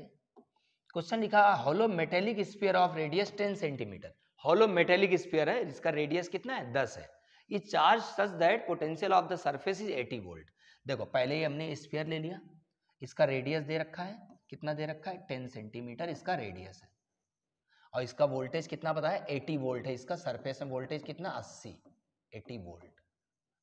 ठीक है, बोला है the potential at its centre of the sphere would be. लो भाया, इसके सेंटर पे बताना है पोटेंशियल क्या होता है। मैंने आपको बता रखा, जितना सरफेस में पोटेंशियल होगा उतना उसके सेंटर में भी होगा, मतलब कितना आएगा, 80 वोल्ट। और कुछ घुमाया तो है ही नहीं, डायरेक्ट ही पूछा है, तो डायरेक्ट आपको ध्यान रखना है कि सेंटर पे क्या। अब मान लो ऐसे पूछता कि सेंटर से 5 सेंटीमीटर पे कितना होगा, तब भी कितना आता है, 80 वोल्ट। सेंटर से 8 सेंटीमीटर में कितना होगा, तब भी क्या आता है, 80 वोल्ट। मतलब सरफेस तक पूरा वोल्टेज एक जैसा रहता है, पूरा यहां से लेके यहां तक 80 है, यहां पर भी हर जगह किसी भी जगह अंदर चले जाओ वोल्टेज क्या होगा, सेम एज 80 वोल्ट। ठीक है, आते हैं नेक्स्ट पे। अब बात करेंगे इक्विपोटेंशियल सरफेस की। इक्विपोटेंशियल जैसे नाम से पता चल रहा है, इक्विपोटेंशियल मतलब इक्वल पोटेंशियल। ऐसी सरफेस जिसपे हर एक पॉइंट पे पोटेंशियल क्या हो, सेम, उसे बोलते हैं इक्विपोटेंशियल, इक्वल पोटेंशियल। मान लेता हूं ये बॉडी हमारी चार्ज है, इसको मैंने क्या कर दिया, चार्ज कर दिया। अगर इसको मैंने चार्ज कर दिया यूनिफॉर्मली, एक जैसा चार्ज, तो यहां पर पोटेंशियल, हर जगह पोटेंशियल क्या होगा, सेम। यही तो अभी बता रहा था मैं, मतलब every charge body is always a equipotential surface. ये पॉइंट लिख लेते हैं, every charge body is always equipotential surface. वो हमेशा क्या रहता है, इक्विपोटेंशियल सरफेस रहता है। ये क्लियर हो गया। अब आते हैं इसकी कुछ प्रॉपर्टीज में। इसकी प्रॉपर्टीज पूछी जा सकती है, ज्यादा तो नहीं, एक ही आध प्रॉपर्टी है जो पूछी जाती है। प्रॉपर्टी नंबर 1, सबसे पहला, इलेक्ट्रिक फील्ड अगर निकलेगा, मान लो पॉजिटिव चार्ज कर दिया, तो इलेक्ट्रिक फील्ड पॉजिटिव चार्ज से किधर जाता है, बाहर की तरफ। बाहर की तरफ मतलब ऐसे जा रहा होगा, किधर जा रहा होगा, बाहर। जरूरी नहीं ऐसे जाए, लेकिन यहाँ प्रॉपर्टी नंबर 1 यही है कि जो हमारा सरफेस एरिया है चार्ज बॉडी का वो इलेक्ट्रिक फील्ड से हमेशा 90 डिग्री बनाता है। ये इलेक्ट्रिक फील्ड है, ये इलेक्ट्रिक फील्ड है और ये सरफेस एरिया है इसका चार्ज बॉडी का, तो एंगल कितना रहेगा 90। तो पहली प्रॉपर्टी यही है, electric field always perpendicular to the surface area, surface of a charge body लिखे, surface of a charge body. ये इससे क्वेश्चन आया भी है आपके यहाँ नीट में, इससे क्वेश्चन आया भी है। दूसरा जो अभी आ भी सकता है इस बार वो ये है, अगर मैं एक चार्ज को एक पॉइंट से दूसरे पॉइंट मूव कराऊं, मैंने एक चार्ज लिया यहां से Q, इसको यहां से यहां मूव कराऊं, तो पोटेंशियल तो वर्क डन कितना होगा, वर्क डन कितना होगा 0, यानी कि work done in moving a charge from one point two other point. अगर मैं एक चार्ज को एक पॉइंट से दूसरे पॉइंट लेके जाता हूं तो वर्क डन क्या होता है 0। क्यों होता है 0 भाई अगर मैं बात करूं ये A था ये B था, तो मैं कहां ले गया B में ले गया, तो potential at B minus potential at A equal to क्या आएगा W बाय Q, क्या आएगा W बाय Q। अब यहाँ पे देखें तो B और A दोनों का पोटेंशियल क्या होगा सेम, क्यों, क्योंकि इक्वी पोटेंशियल है, सेम पोटेंशियल, पोटेंशियल अगर सेम तो ये क्या होगा 0, सब्ट्रैक्ट करो W बाय Q, तो W क्या आएगा 0 के बराबर। ये हो गई दूसरी प्रॉपर्टी। तीसरी प्रॉपर्टी, इक्वी पोटेंशियल सरफेस एक दूसरे को कभी भी इंटरसेक्ट नहीं करते हैं। इसके पहले क्वेश्चन आ गया है, मैं पहले यहाँ बता देता हूँ, इंटरसेक्ट नहीं करते हैं ना, तो ये इक्वी पोटेंशियल सरफेस मान लेते हैं ये पॉजिटिव चार्ज है, ये बनाएगा इक्वी पोटेंशियल सरफेस, तो ये पहली सरफेस हो गई। फिर एक और सरफेस बन रही होगी, ये एक्चुअल में कॉन्सेंट्रिक सर्कल्स बनाता है। क्या बनाता है, कॉन्सेंट्रिक सर्कल, थोड़ा अलग दिख रहा है यहाँ पर, इसको कॉन्सेंट्रिक सर्कल्स दिखाना है, दिखेगा तो अभी भी अलग ही है ना। तो ये इक्विपोटेंशियल सरफेस जो है कॉन्सेंट्रिक सर्कल्स बनाएगा, पॉजिटिव चार्ज से हाइपोथेटिकल एक सरफेस, फिर आगे जाएंगे तो एक सरफेस, ये सभी सरफेस, इस पूरी सरफेस की बात अगर करूं मैं तो इसके सभी पॉइंट पे पोटेंशियल क्या होगा सेम। इस पूरी सरफेस की बात करूं मैं तो इसके सभी पॉइंट से पोटेंशियल क्या होगा सेम, ठीक है। तो ये इक्विपोटेंशियल सरफेस कॉन्सेंट्रिक सर्कल्स बनाएंगे और ये कभी भी एक दूसरे को इंटरसेक्ट नहीं करते हैं, ठीक है। चलिए एक क्वेश्चन देख लेते हैं। क्वेश्चन लिखा था angle between the electric field lines and equipotential and equipotential surface is, भाई कितना होता है 90 डिग्री, यही तो बताया था। क्या बोला, angle between electric field lines and equipotential surface, तो इक्विपोटेंशियल सरफेस ये है, इलेक्ट्रिक फील्ड लाइंस ऐसे जाएगी, एंगल कितना बनेगा 90 डिग्री हमेशा बनेगा, ठीक है। ये हो गया हमारा इक्विपोटेंशियल सरफेस के। नेक्स्ट हमारा electric potential energy of a system of charge. Electric potential energy की बात कर रहे हैं ना, किसकी बात कर रहे हैं, electric potential energy of a system of charge. पहला ये ध्यान रखें, पोटेंशियल एनर्जी का नाम अगर आ रहा है मतलब कम से कम 2 चार्ज होंगे, एक चार्ज की पोटेंशियल एनर्जी नहीं होती है। कितने चार्ज की होती है, 2 या 2 से ज्यादा। मैं मान लेता हूं पहले for 2 point charge, for 2 charges, अगर मैं 2 चार्ज की बात करूं, पहला चार्ज यहां रख दिया, इसकी वैल्यू है Q1, एक चार्ज यहां रख दिया, इसकी वैल्यू है Q2, दोनों के बीच की डिस्टेंस क्या है R है, तो एनर्जी क्या होगी दोनों के बीच, तो दोनों के बीच हो जाएगी potential energy equal to K Q1 Q2 divide by R, ये 2 के लिए। अब यही अगर बात करूं मैं फॉर 3 चार्जेस, अब 3 चार्ज के बारे में अगर बात करें, 3 चार्ज कैसे रख सकते हैं ट्रायंगल में, इस टाइप से। पोटेंशियल एनर्जी की बात कर रहे हैं, पोटेंशियल एनर्जी की यूनिट क्या होती है, जूल, ये ध्यान रखें। अच्छा यहाँ पे साइन का बहुत ही इंपॉर्टेंट रोल है, साइन का स्पेशली ध्यान रखें, साइन प्लस है तो प्लस साइन लेंगे, माइनस है तो माइनस लेंगे। तो ये हो गया Q1 Q2 Q3, यहाँ से यहाँ तक की डिस्टेंस R12 ले लो, यहाँ से वहाँ तक की R23 ले लो, यहाँ से यहाँ तक की R13 ले लो।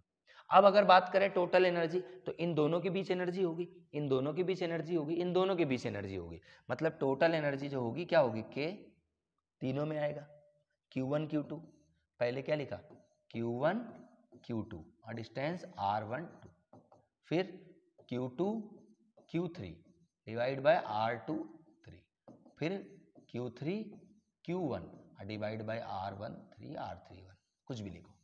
ये हो गया 2 के लिए, 3 के लिए। ऐसे ही 4 के लिए भी सॉल्व कर सकते हो। 4 के लिए क्वेश्चन नहीं आता है बट हम समझ लेते हैं एक बार, नॉर्मली तो नहीं पूछा गया है। अब जैसे 4 के लिए पहले इन दोनों के बीच एनर्जी आती, समझना है ना, Q2 Q3 और ये Q4। पहले इन दोनों के बीच एक, फिर इन दोनों के बीच, फिर इन दोनों के बीच, फिर इन दोनों के बीच, फिर इन दोनों के बीच और फिर इन दोनों के बीच। मतलब Q1 Q2 के बीच एनर्जी, 2 और 3 के बीच, 3 और 4 के बीच, 4 और 1 के बीच, फिर 1 और 3 के बीच और फिर 2 और 4 के बीच, यानी कि 6 पार्ट आएंगे। ठीक है, ध्यान रखेंगे इसे। आते हैं इसका न्यूमेरिकल देखते हैं क्या है क्वेश्चन। मेंस 2011 में क्वेश्चन आया हुआ था। इसका डायग्राम आई थिंक मिसिंग है, बनाया नहीं है, देखना पड़ेगा, है ना। लिखा है 3 charges each plus Q are placed at the corners of a triangle ABC of side 2a। मैं पहले ट्रायंगल बना लेता हूं ऐसे, एबीसी, ये हो गया ए, ये हो गया बी, ये हो गया सी। 3 चार्ज रखे हैं, सबकी वैल्यू क्या है, प्लस क्यू है, यानी कि यहाँ पे जो चार्ज है वो है प्लस क्यू, यहाँ पर भी प्लस क्यू और यहाँ पर भी प्लस क्यू। ठीक है, और साइड दिया है 2a, ये साइड आपको कितना दिया है, 2a। ठीक है, अब बोला क्या है, D and E are the mid points of BC and CA। BC के बीच में एक पॉइंट है D और CA के बीच एक पॉइंट है E। D एंड E है ना, D and E are the mid points of BC and CA। ठीक है, the work done in taking a charge Q from D to E। D से E हमें एक चार्ज को लेके जाना है। किसको ले जाना है, Q को, छोटा Q है उसको ले जाना है, तो वर्क डन कितना होगा, तो D से E पे ले जाना है, यानी कि एक चार्ज को मैं D से E पे ले जा रहा हूं, तो कितना वर्क डन होगा, वर्क डन कितना होगा भाई, यहां से यहां तक ले जाना है, ध्यान से देखो, D से E ले जाना है, वर्क डन पूछा है, और वर्क डन जो होता है वो होता है हमारा W equal to Q into V। भाई वर्क डन क्या होता है, W को क्या लिख सकते हैं, Q इंटू V, और यहां पर डिफरेंस है पोटेंशियल का, तो पोटेंशियल जहां फाइनल ले जाना है वहां का और जहां इनिशियल है वहां का, ये हमारा टर्म्स है। मतलब पोटेंशियल एट सॉरी डी से ई ले जा रहे हैं ना, हाँ सही है, ई ले जा रहे हैं तो ई पे फाइनल है, और ले कहां से, डी से जा रहा है, डी, मतलब ई का और डी का डिफरेंस लेना है, मतलब पोटेंशियल अगर आ जाए आंसर आ जाएगा। तो ई पॉइंट पे और डी पॉइंट पे पोटेंशियल क्या है, तो पोटेंशियल एट डी सॉल्व करे पहले, तो डी पे पोटेंशियल क्या आएगा, लिखो भाई, पोटेंशियल एट डी। भाई इस पॉइंट पे पोटेंशियल लाना है, कैसे लाएं, इस वाले चार्ज से पोटेंशियल प्लस इस वाले चार्ज से पोटेंशियल प्लस इस वाले चार्ज से पोटेंशियल आ जाएगा। चलो मैं सॉल्व करता हूं के, पहले इसकी बात करें, इसके थ्रू यहां पोटेंशियल क्या आएगा, के क्यू बाय आर, आर क्या होगा ए, भाई डिस्टेंस तो ए है ना, प्लस अब इसके थ्रू यहां पोटेंशियल सॉल्व करें क्या आएगा, के क्यू बाय आर, आर मतलब ए, प्लस ये भी सही है। अच्छा इसकी बात करें, यहां से हमें इसका डिस्टेंस बताना है, ये डिस्टेंस क्या होगा, तो लिखा के क्यू बाय आर। अब ये डिस्टेंस कितना होगा, तो ये a है, ये 2a है, ये लाना है, तो कैसे आएगा, पीजीटी लगा दो, साइड में आर एफ सॉल्व कर लेते हैं, तो 2a का square equal to a square, अब प्लस ये मान लेता हूं x है, तो 2a स्क्वायर मतलब कितना हो गया, 4a स्क्वायर, में से a स्क्वायर गया, कितना बचा 3a स्क्वायर, यानी कि x स्क्वायर की वैल्यू आ गई 3a स्क्वायर, यानी कि x की वैल्यू आ गई अंडर रूट 3 इंटू ए, बराबर है। तो इसको लिख लेते हैं रूट 3 इंटू ए, ये आ रही हमारी डी पॉइंट पे पोटेंशियल। इसको चाहे सॉल्व करो या ना करो, अभी तो ऐसे ही होल्ड कर लेते हैं। अब बात करते हैं ई पॉइंट के बारे में, तो ई पॉइंट पे पोटेंशियल क्या होगा, सेम एज पहले इस वाले से यहाँ पोटेंशियल सॉल्व करें, फिर इस वाले से यहाँ पोटेंशियल सॉल्व करें, फिर इस वाले से यहाँ पोटेंशियल सॉल्व करें। भाई इसके थ्रू यहाँ पोटेंशियल क्या आएगा, फॉर्मूला हमारा के क्यू बाय आर, के क्यू बाय आर, आर की जगह क्या आएगा ए, क्योंकि ये मिड पॉइंट है पूरे का, पूरा कितना है 2 है, ये कितना होगा ए, ये भी कितना होगा ए, तो ये कितना है के क्यू बाय ए, इसकी वजह से यहां सॉल्व करा। अब इसकी वजह से यहां सॉल्व करते तो कितना आता, के क्यू बाय ए प्लस, अब ये वाले 4 से यहां तक सॉल्व करना है, तो ये वाली डिस्टेंस भी तो वही आएगी जो पहले आई थी, क्यों भाई ये तो मिड पॉइंट है, ये 2a है, ये a है, तो ये कितना आएगा हाइपोटेनस, ये 90 डिग्री होगा ना, ये 90, ठीक है। तो यहां पर भी क्या आएगा, के क्यू अपॉन में रूट 3a, ये आ गया सेकेंड। अब अगर हम बात करें यहां पर, तो वर्क डन का जो फॉर्मूला होता है वो क्या होता है, Q into potential difference, potential difference दोनों का डिफरेंस देखे तो क्या आएगा 0, तो यानी कि आंसर क्या आता है 0। बिल्कुल सिंपल सा, क्लियर सा, साधारण सा क्वेश्चन था, ठीक है। देखते हैं नेक्स्ट क्वेश्चन। बात करते हैं अगले क्वेश्चन की। क्वेश्चन लिखा हुआ है charges plus q and minus q are placed at a point A and B respectively which are at a distance 2l। यहां पे दो चार्ज रखे हुए हैं, कौन कौन से? एक रखा है प्लस क्यू चार्ज, यहां पर पहला चार्ज क्या ले लिया? प्लस क्यू ले लिया, और दूसरा रखा है माइनस क्यू, कहां रखा है? बी पे, यहां पे रख दिया माइनस क्यू चार्ज। ठीक है, क्या बोला है? Which are placed at distance 2l, इन दोनों के बीच की डिस्टेंस कितनी हो गई? 2l हो गई, ये ले लिया 2l ऐसा। ठीक है, इसके आगे क्या लिखा? C is the mid point between A and B, A और B के बीच में C क्या है? मिड पॉइंट है, मतलब यहां से यहां तक की डिस्टेंस क्या है? L है, और यहां से यहां तक की डिस्टेंस भी क्या है? L है। ये क्लियर हो गया, चलिए ठीक है। The work done in moving a charge plus Q, मतलब प्लस Q चार्ज को मूव कराना है along the semi circle CRD, CRD यानी कि यहां से लेके हमें चार्ज को ऐसे लेके जाना है, यहां रखना है, किसको? प्लस क्यू चार्ज को।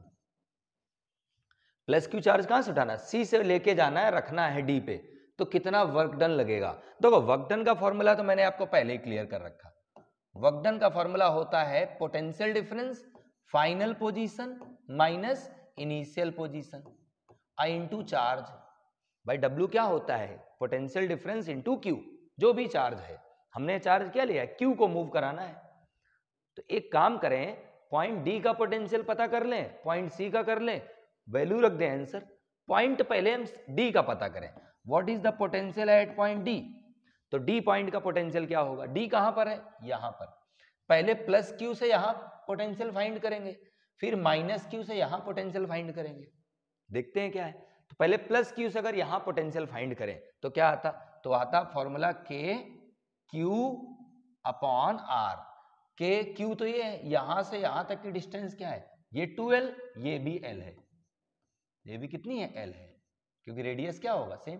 तो ये आ गया हमारा 3l, यानी कि के क्यू बाय 3l, ये आया डी की वजह से। अच्छा, ये डी पॉइंट पे आया, किसकी वजह से? प्लस क्यू की वजह से। अच्छा, माइनस क्यू की वजह से अगर डी पॉइंट पे फाइंड करें तो क्या आता? तो माइनस क्यू की वजह से अगर डी पॉइंट पे फाइंड करेंगे तो कितना आएगा?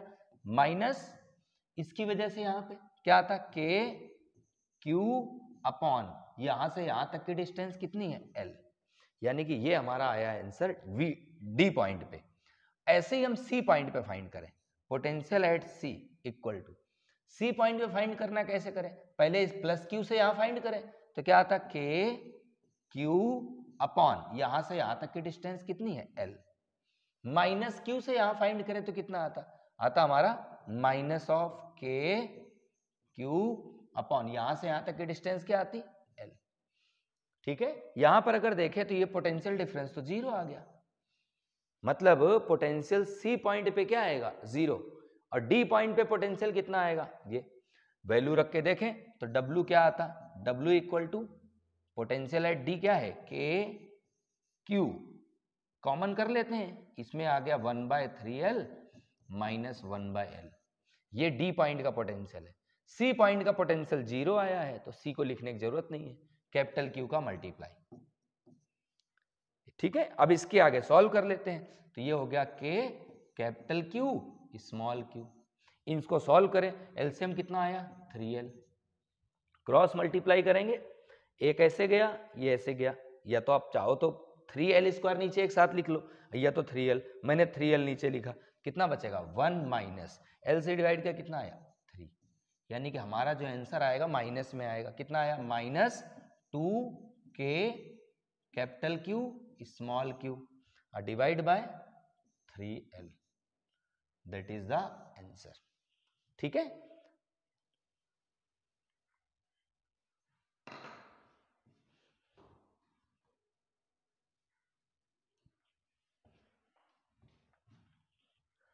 आते हैं नेक्स्ट पे। नेक्स्ट देखते हैं, नेक्स्ट क्या है हमारा? तो नेक्स्ट टॉपिक है हमारा कैपेसिटेंस। हम बात करेंगे अब कैपेसिटेंस एक्चुअल में क्या होता है। तो कैपेसिटेंस के अगर बारे में बात करें तो कैपेसिटेंस क्या है? चार्ज को स्टोर करने वाली एक डिवाइस जिसका नाम है कैपेसिटर, उसका एक फेनोमेना है जिसे बोलते हैं कैपेसिटेंस। क्या मतलब होता है कैपेसिटेंस का? अगर हम किसी बॉडी को क्यू चार्ज दें, कितने चार्ज दें? क्यू, तो उस बॉडी का पोटेंशियल क्या होगा? बढ़ता जाएगा। मतलब अगर किसी बॉडी को चार्ज देते रहोगे तो पोटेंशियल क्या होगा, उसका इंक्रीज होता रहेगा, पोटेंशियल उसका बढ़ता रहेगा। ठीक है, मान लेते हैं हमारे पास एक बॉडी थी, मैंने इसको पहले एक चार्ज दिया, इसका पोटेंशियल कुछ भी होगा, मैंने चार्ज बढ़ा दिया तो पोटेंशियल बढ़ गया। क्यों बढ़ गया भाई, पोटेंशियल जो है वो होता है KQ/R। क्या होता है, KQ/R। मतलब अगर आप चार्ज इंक्रीज करोगे तो पोटेंशियल इंक्रीज होगा। तो पोटेंशियल और चार्ज क्या हुए, डायरेक्टली प्रोपोर्शनल। जैसे ही यहां से प्रोपोर्शनलिटी साइन रिमूव करोगे, कांस्टेंट आएगा C, जिसे हम बोलते हैं कैपेसिटेंस। C क्या होता है, कैपेसिटेंस। फॉर्मूला आया C=Q/V। आपको ये फॉर्मूला याद रखना है। तो कैपेसिटेंस आ गया। यूनिट की बात करें, कैपेसिटेंस की यूनिट क्या, चार्ज की यूनिट हो गई कूलम और पोटेंशियल की यूनिट हो गई वोल्ट। या हम इसको डायरेक्ट लिख सकते हैं फैरड। क्या लिख सकते हैं, फैरड। फैरड भी हमारी यूनिट होती है किसकी, कैपेसिटेंस की। अच्छा एक चीज याद रखें कि जो फैरड है बहुत बड़ी यूनिट है। 1 फैरड इज नॉट पॉसिबल। हमारे प्लेनेट की अगर बात करें तो हमारे प्लेनेट पे यानी कि अर्थ पे 1 फैरड पॉसिबल नहीं है, बहुत बड़ी यूनिट होती है फैरड। ठीक है, इसके बारे में हम डिस्कस करेंगे। तो ये हो गया हमारा कैपेसिटेंस के बारे में। आपको एक पॉइंट यहां से ये याद रखना है, जितना ज्यादा चार्ज बढ़ाओगे कैपेसिटेंस उतना ज्यादा होगा। दूसरा, अगर वोल्टेज हम कम करेंगे तो कैपेसिटेंस बढ़ेगा। दूसरा पॉइंट ये आया। मतलब दो चीजें, पोटेंशियल हमें कम से कम करना है, उसको कम करने के लिए प्रिंसिपल ऑफ कैपेसिटर बढ़ाया जाता है। इसमें बताया जाता है, मान लो हमारे पास पहले एक प्लेट थी, कैसी थी, ये एक सिंगल प्लेट है, इसको मैंने पॉजिटिव चार्ज दिया, क्या हुआ, कैपेसिटेंस बढ़ा। भाई चार्ज देंगे तो कैपेसिटेंस बढ़ेगा, चार्ज जितना ज्यादा कैपेसिटेंस उतना ज्यादा। मैंने फिर चार्ज दिया, फिर कैपेसिटेंस बढ़ा, चार्ज देते गए कैपेसिटेंस बढ़ता गया, चार्ज देते गए कैपेसिटेंस बढ़ता गया। लेकिन प्रॉब्लम ये है कि जब चार्ज देंगे तो वोल्टेज भी बढ़ेगा, और हमें वोल्टेज को क्या करना है, कम करना है। वोल्टेज को कम कैसे करें, तो मैंने क्या करा, पास में एक प्लेट रख दी, न्यूट्रल प्लेट। कैसी प्लेट, न्यूट्रल, जिसका कोई भी चार्ज नहीं था। जैसे ही न्यूट्रल प्लेट रखी, ये क्या करेगा, प्लस वाला इसके माइनस को अट्रैक्ट कर लेगा। क्या करेगा, माइनस को अट्रैक्ट करेगा। न्यूट्रल का मतलब है उसमें प्लस और माइनस दोनों क्या होंगे, इक्वल होंगे। जितने पॉजिटिव चार्ज उतने नेगेटिव चार्ज, उसे क्या बोलते हैं, न्यूट्रल। तो ये भाई प्लस वाला था तो इसके माइनस वाले को तो अट्रैक्ट करेगा ना, तो माइनस वाले सब इधर आ गए, अब प्लस वाले सब रिपल हो जाएंगे, तो प्लस वाले किधर चले गए, इधर। अब अगर यहां पर कहीं पर भी पोटेंशियल फाइंड करें, यहां करें, यहां करें, या किसी भी पॉइंट पे पोटेंशियल फाइंड करें, तो पोटेंशियल क्या होगा, कम। क्यों कम हुआ भाई, इस वाले ने जितना पोटेंशियल बनाया पॉजिटिव वाले ने, वो तो प्लस में है, लेकिन माइनस वाले ने जो पोटेंशियल बनाया वो क्या हुआ, कम हुआ, सब्ट्रैक्ट हुआ, तो पोटेंशियल क्या हो गया, कम। और पोटेंशियल कम हो जाता है जिससे कैपेसिटी बढ़ जाती है, वो कैपेसिटी क्या हो जाती है, बढ़ जाती है। दूसरा, ये जो पॉजिटिव चार्ज है ये भी पोटेंशियल बना रहे होंगे, तो ये जो प्लस चार्ज है ये भी कुछ ना कुछ पोटेंशियल बना रहे हैं। अगर मैं कैसे भी करके ये प्लस चार्ज को हटा दूं तो पोटेंशियल और कम हो जाएगा, क्योंकि ये वाले पॉजिटिव चार्ज तो पोटेंशियल बढ़ा रहे हैं ना, तो हम पोटेंशियल को कम करना चाह रहे हैं, तो इसको क्या करते हैं, ग्राउंड। जैसे प्लेट को ग्राउंड करेंगे, इलेक्ट्रॉन अर्थ से आएंगे और इसको क्या कर देंगे, न्यूट्रल। यानी कि ये सारे पॉजिटिव चार्ज क्या हो गए, न्यूट्रल हो गए। क्या हो गए, न्यूट्रल, मतलब सारे किधर हो गए, जीरो हो गए।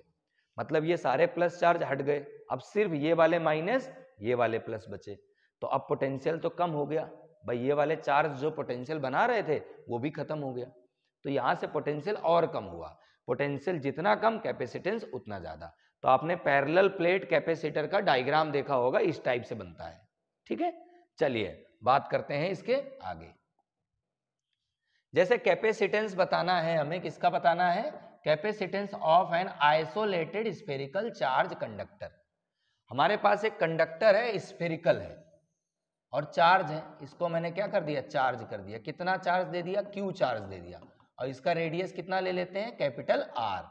मैंने इसका रेडियस क्या ले लिया, कैपिटल R। अब पूछा है इसका कैपेसिटेंस कितना होगा, तो सिंपल सी बात है भाई, कैपेसिटेंस सॉल्व करने के लिए हमें इसका पोटेंशियल जानना जरूरी है। तो C इक्वल टू क्या लिखा, Q/V। V क्या होता है, इलेक्ट्रिक पोटेंशियल। पोटेंशियल कैसे सॉल्व किया जाए, तो भाई इसका पोटेंशियल कितना होगा, मैंने 4 जगह इसको Q दिया है तो पोटेंशियल कितना होगा हमें पता है, स्फीयर का पोटेंशियल सरफेस में क्या होगा 1/4 pi epsilon 0 Q by r, यही होता है 1/4 pi epsilon 0 Q by r. Q से Q क्या हो गया कैंसिल, तो ये 4 पाई एप्सिलॉन 0 आर ऊपर आ जाएगा, यानी कि बचेगा 4 पाई एप्सिलॉन 0 आर। ये हो गया हमारा कैपेसिटेंस। कंडीशन ध्यान रखेंगे, ये फॉर्मूला तभी लगाएंगे जब ये पूरा सेटअप कहाँ रखा हो, एयर पे रखा हो। कहाँ पे रखा हो, एयर पे। अगर ये सेटअप हमारा मीडियम पे रखा होता, मान लेते हैं इसको मैंने पानी पे रख दिया, या मैंने इसको किसी दूसरे लिक्विड में रख दिया, या किसी दूसरे मीडियम में रख दिया, जिस मीडियम पे रखोगे उस मीडियम की परमिटिविटी भी आएगी। भाई अगर ये मीडियम पे रखा होता तो पोटेंशियल का फॉर्मूला क्या होता 1/4 पाई एप्सिलॉन 0 एप्सिलॉन आर, ये भी आता ना एप्सिलॉन आर मीडियम के लिए, और ये Q बाय आर ऐसे ही आता।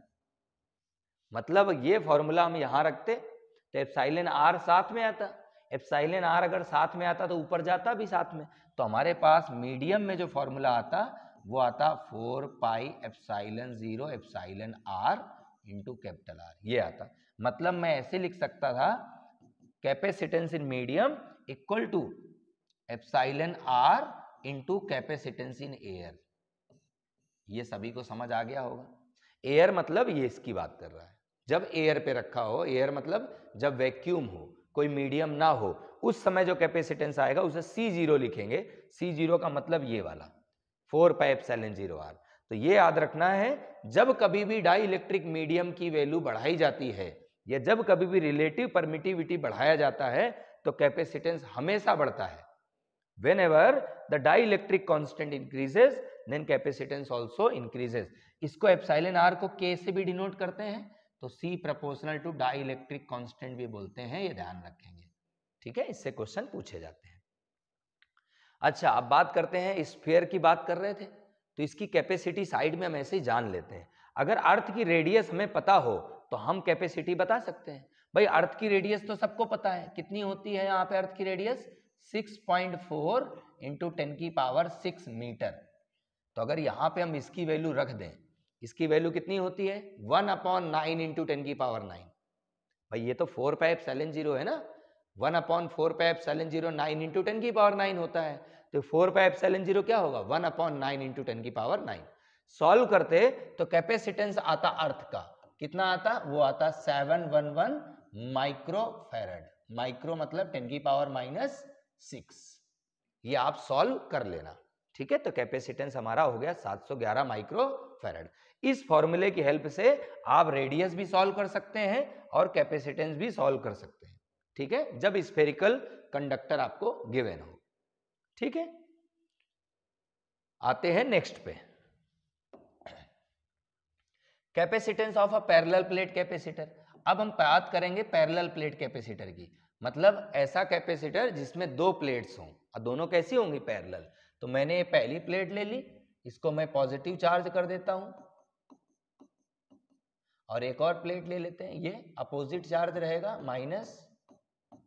ठीक है, इन दोनों के बीच का डिस्टेंस क्या है d है, और इसका एरिया कितना है, प्लेट का एरिया a है, और इसको हम लोग क्या करते हैं ग्राउंड।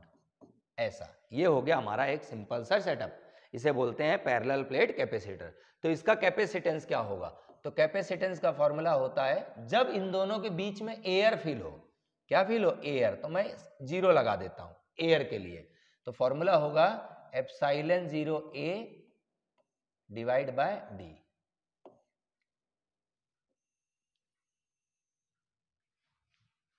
ठीक है, फॉर्मूला क्या है epsilon 0 a divide by d। अगर मैं बात करूं इसके बीच में कोई मीडियम रख दिया, मान लो मैंने इसको पूरे सेटअप को एक डाइलेक्ट्रिक मीडियम K से फिल कर दिया, पूरे सेटअप को, है ना, पूरे को भरना है ना, पूरे सेटअप को मैंने डाइलेक्ट्रिक मीडियम K से फिल कर दिया, तब क्या होता, तो फॉर मीडियम, अगर मैं पूरे में मीडियम रखूं फॉर मीडियम, तब फॉर्मूला हो जाता C, सफिक्स में मीडियम लिख देता हूं, फॉर्मूला हो जाता AK एप्सिलॉन 0 बाय d। बस इन दो फॉर्मूले का आपको ध्यान रखना है। मतलब ये सिंपल सा अगर देखा जाए तो जो कैपेसिटेंस है वो एरिया के डायरेक्टली प्रोपोर्शनल है। जितना ज्यादा प्लेट्स का एरिया होगा उतना ज्यादा कैपेसिटेंस होगा। दूसरा देखा जाए तो C proportional to 1 upon distance होगा। डिस्टेंस दोनों के बीच में गैप जितना ज्यादा कैपेसिटेंस उतना कम। हम चाहते हैं डिस्टेंस कम से कम रहे, दोनों प्लेट्स को पास में रखें। जितना पास रखोगे डिस्टेंस कम तो कैपेसिटेंस ज्यादा। एक और आ जाता है, वो है हमारा डाइलेक्ट्रिक मीडियम। डाइलेक्ट्रिक मीडियम जितना अच्छा रखोगे, या डाइलेक्ट्रिक मीडियम अगर रखोगे तो कैपेसिटेंस क्या होगा, ज्यादा, यानी कि उसकी कैपेसिटी चार्ज स्टोर करने की क्या होगी, ज्यादा। तो आपको 3 फैक्टर भी ध्यान रखने हैं। ये हमारा जब पैरेलल प्लेट कैपेसिटर के बीच में डाइलेक्ट्रिक मीडियम पूरा फिल हो कंप्लीटली, जो हमारा सेल होता है ना, उस सेल में हम डाइलेक्ट्रिक मीडियम भरते हैं। सेल यानी कि जो बैटरी आती है ना, बैटरी में आपने देखा होगा एक लिक्विड डाल देते हैं, वो क्या करता है, चार्ज स्टोर करता है, उसे हम डाइलेक्ट्रिक मीडियम बोल सकते हैं। ठीक है, नेक्स्ट पे आते हैं। अब क्या है, capacitance of a parallel plate capacitor when a partial dielectric medium. मतलब अब डाइलेक्ट्रिक मीडियम तो रखेंगे बट पूरा नहीं रखेंगे, पार्शियली रखेंगे। कैसा, ये हमने बना लिया पॉजिटिव चार्ज प्लेट और ये बना लिया हमने नेगेटिव, ये वाली माइनस है, दूसरी वाली प्लेट, इसको क्या किया, ग्राउंड कर दिया। ग्राउंड जरूर करेंगे, कैपेसिटेंस बढ़ जाता है। दोनों के बीच की डिस्टेंस हमने क्या ले ली, डी। अब यहां पर क्या करेंगे, हम इसमें मीडियम तो रखेंगे बट हम पार्शियली, मतलब थोड़ा सा रखेंगे कुछ एरिया पे, सब में नहीं। हमने इतने से पोर्शन में रख दिया। इसकी थिकनेस भी ले लेते हैं, इसकी थिकनेस क्या ले लेते हैं, टी, और इसका डाइलेक्ट्रिक मीडियम भी लेना पड़ेगा, हमने ले लिया के। ऐसे मैंने सिर्फ इतने मीडियम पे रख दिया। अब इसका कैपेसिटेंस क्या होगा, इनके डायरेक्ट फॉर्मूले पूछे जाते हैं। क्या हो जाएगा, A epsilon 0 divide by D minus T bracket of 1 minus 1 upon के, दैट इज द फॉर्मूला। आपको ये फॉर्मूला याद रखना है। देखो डायरेक्ट फॉर्मूले से क्वेश्चन आएगा, आप परेशान ना हो कि लेंदी पूछेगा। डायरेक्ट क्वेश्चन आए, आप प्रीवियस 40 साल के पेपर उठा के देखोगे ना, तो आपको पता चलेगा कि क्वेश्चन डायरेक्ट ही पूछे जाते हैं, ज्यादा घुमाता फिराता नहीं है। ठीक है, क्योंकि 180 क्वेश्चन है, 3 घंटे का पेपर है, जान थोड़ी ना लेगा भाई, उसको भी तो सिलेक्शन चाहिए ना। ठीक है, तो ये हमारा एक सिंपल सा फॉर्मूला, के हमारा क्या है, डाइलेक्ट्रिक कांस्टेंट। एक बात याद रखें, अगर मैं ये डाइलेक्ट्रिक मीडियम की बात करता और ये मैं ले लेता मेटल का, क्या ले लेता, मेटल, फॉर मेटल, तो के कितना हो जाता है मेटल के लिए, इन्फिनिटी। कितना होता है, इनफाइनाइट। मेटल मतलब कंडक्टर। अब अगर रखते हैं फॉर्मूला वैल्यू यहाँ पे, तो क्या आता है, A epsilon 0 divide by D minus T bracket of 1 minus 1 by infinity, ऐसा आता। 1 बाय इन्फिनिटी 0 हो जाता, तो आंसर क्या आता, A epsilon 0 divide by D minus T. ये हो गया हमारा कैपेसिटेंस। कब, जब ये मीडियम जो है, ये मीडियम को हम मान लेते हैं मेटल है, कोई कंडक्टर है, तब हमारा फॉर्मूला ये आता। ठीक है, तो ये मेटल के केस में है, और ये हमारा जब हमें पता नहीं है या कोई और मीडियम है, मेटल नहीं है, कंडक्टर नहीं है, तब ये लगाएंगे। ठीक है, वैल्यू रखेंगे के की। आते हैं नेक्स्ट पे, क्वेश्चन देखते हैं। 2018 में आया हुआ था क्वेश्चन, क्या है लिखा, electrostatic force between the metal plates of an isolated parallel plate capacitor C having charge q and area A is. हमसे फोर्स पूछा है, क्या पूछा है, इलेक्ट्रोस्टैटिक फोर्स। कब, between the metal plates of an isolated parallel plate capacitor. Parallel plate capacitor, ये लो भाई साहब, बना लेते हैं पैरेलल प्लेट कैपेसिटर, ये लो, ये प्लस ये माइनस। ठीक है, ये हो गया parallel plate capacitor. Having charge q and area, इसका चार्ज जो है वो कितना है, क्यू है, ये प्लस क्यू, ये माइनस क्यू, एरिया इसका ए है। पूछा क्या है, फोर्स कितना लगेगा, किसमें, the electrostatic force between the metal plates. ये वाली प्लेट इस प्लेट पे कितना फोर्स लगाएगी, तो भाई दो अगर चार्ज डिस्टेंस पे रखे हैं तो फोर्स तो लगेगा। फोर्स कितना लगाएगा, तो याद करो फोर्स का फॉर्मूला। भाई यहां पर क्या हो रहा होगा, प्लस से माइनस क्या बन रहा होगा, इलेक्ट्रिक फील्ड। इलेक्ट्रिक फील्ड कैसा बनता है, प्लस से माइनस की तरफ, ये क्या होगा, इलेक्ट्रिक फील्ड। ये क्या है, इलेक्ट्रिक फील्ड। अगर इलेक्ट्रिक फील्ड में कोई चार्ज रखेंगे तो फोर्स तो लगेगा। कितना लगेगा, तो F इक्वल टू लगेगा QE, that is the formula of force in electric field. अगर इलेक्ट्रिक फील्ड है, चार्ज Q रखा है, तो उसमें फोर्स कितना है, QE। अच्छा ये तो हो गया। अब इलेक्ट्रिक फील्ड क्या होता है वो देख लेते हैं। तो भाई कैपेसिटर के अंदर जो इलेक्ट्रिक फील्ड है वो हमेशा हर जगह पर कहीं पर भी देखो तो कितना आएगा, सिग्मा बाय एप्सिलॉन जीरो। कितना आएगा, सिग्मा बाय एप्सिलॉन जीरो। ये रहेगा हमारा इलेक्ट्रिक फील्ड। बट यहां पर क्या है लिखा, the electrostatic force between the metal plates of an isolated parallel plate capacitor C having charge. Isolated का मतलब क्या हुआ, एक प्लेट की बात कर रहा है। एक प्लेट इस पे कितना फोर्स लगाएगी, तो एक प्लेट की अगर बात करते तो इलेक्ट्रिक फील्ड कितना होता, सिग्मा बाय 2 एप्सिलॉन जीरो। पढ़ रखा होगा आपने, इलेक्ट्रिक फील्ड का फॉर्मूला क्या होता है, सिग्मा बाय 2 एप्सिलॉन जीरो। ये इलेक्ट्रिक फील्ड रहता है सिंगल प्लेट से, सिग्मा बाय 2 एप्सिलॉन जीरो, एक सिंगल प्लेट से। दो प्लेट अगर होती है ना प्लस और माइनस, तो इलेक्ट्रिक फील्ड हमारा रहता है सिग्मा बाय एप्सिलॉन जीरो। ये अंतर रहेगा दोनों में, ठीक है। तो ये लिख दिया। अब इसको सॉल्व कर लेते हैं। तो एफ को एफ लिखा, क्यू को क्यू लिखा। सरफेस हम सिग्मा को चार्ज अपॉन एरिया लिख सकते हैं, चार्ज अपॉन एरिया, और 2 एप्सिलॉन जीरो को 2 एप्सिलॉन जीरो लिख दिया। तो ये क्या आया, F equal to q square upon 2a epsilon zero. ये हमारा आएगा फोर्स का फॉर्मूला। क्वेश्चन में जो पूछा है ना एरिया इज, फोर्स पूछा था, फोर्स ये है। अब ऑप्शन जो आते हैं वो ऑप्शन अलग अलग आते हैं। जैसे पूछ सकता है एरिया पे डिपेंड करेगा कि नहीं, बिल्कुल करेगा। कैसे करेगा, तो इन्वर्सली करेगा। डिस्टेंस पे डिपेंड करता है क्या, ये दोनों के बीच की जो डिस्टेंस है ना उस पर डिपेंड करता है कि नहीं, तो डिस्टेंस पे डिपेंड नहीं करता। ये ध्यान रखना, force is independent of the distance between the plates, इसका स्पेशली ध्यान रखेंगे, ठीक है। तो ये भी हमारा कंप्लीट हो गया। एक बार मैं स्क्रीन देख लेता हूं सही दिखाई दे रहा है या नहीं। चलिए सही है, सब चीजें दिखाई दे रही हैं क्लियर, ये हो गया। आते हैं नेक्स्ट पे। ये हमारा फोर्स का फॉर्मूला ध्यान रखेंगे, है ना। तो फोर्स का फॉर्मूला क्या है, Q square upon 2a epsilon zero. और ये हमने लगाया है एक प्लेट के लिए ना, आइसोलेटेड लिखा हुआ था, देखो ये क्या है, आइसोलेटेड। आइसोलेटेड का मतलब हुआ सिंगल प्लेट की बात कर रहा है, तो ये एक प्लेट के लिए है, ये ध्यान रखेंगे, है ना। दोनों की बात करते हैं ना तो इलेक्ट्रिक फील्ड जो होता वो ये ना आके ये आता, ठीक है। चलिए नेक्स्ट पे आते हैं। 2015 में आया हुआ क्वेश्चन, क्या लिखा हुआ है, अ parallel plate capacitor of capacitance C, a distance of separation between plates is D, ठीक है, and potential difference V is applied across the plates, ठीक है। ये कैपेसिटर आपको दिया हुआ है ऐसा, बिल्कुल पहले जैसा ये कैपेसिटर आपको ऐसे करके दे दिया, और यहाँ पे सारा डेटा जो दिया है वो आइडियल दिया हुआ है ना। दोनों के प्लेट्स के बीच में जो पोटेंशियल है वो V है, दोनों के बीच की जो डिस्टेंस है वो D है, एरिया जो है वो A है, ऐसा दिया है, ठीक है। बोला force of attraction between the plates of a parallel plate capacitor in terms of C and V। तो दोनों के बीच में जो फोर्स लग रहा है, यानी कि एक प्लेट जो फोर्स लगा रही है उसकी बात कर रहे हैं। तो एक प्लेट जो फोर्स लगा रही है, अभी आया था हमारे पास आंसर, उस आंसर को देख लेते हैं, या तो सॉल्व भी कर सकते हो।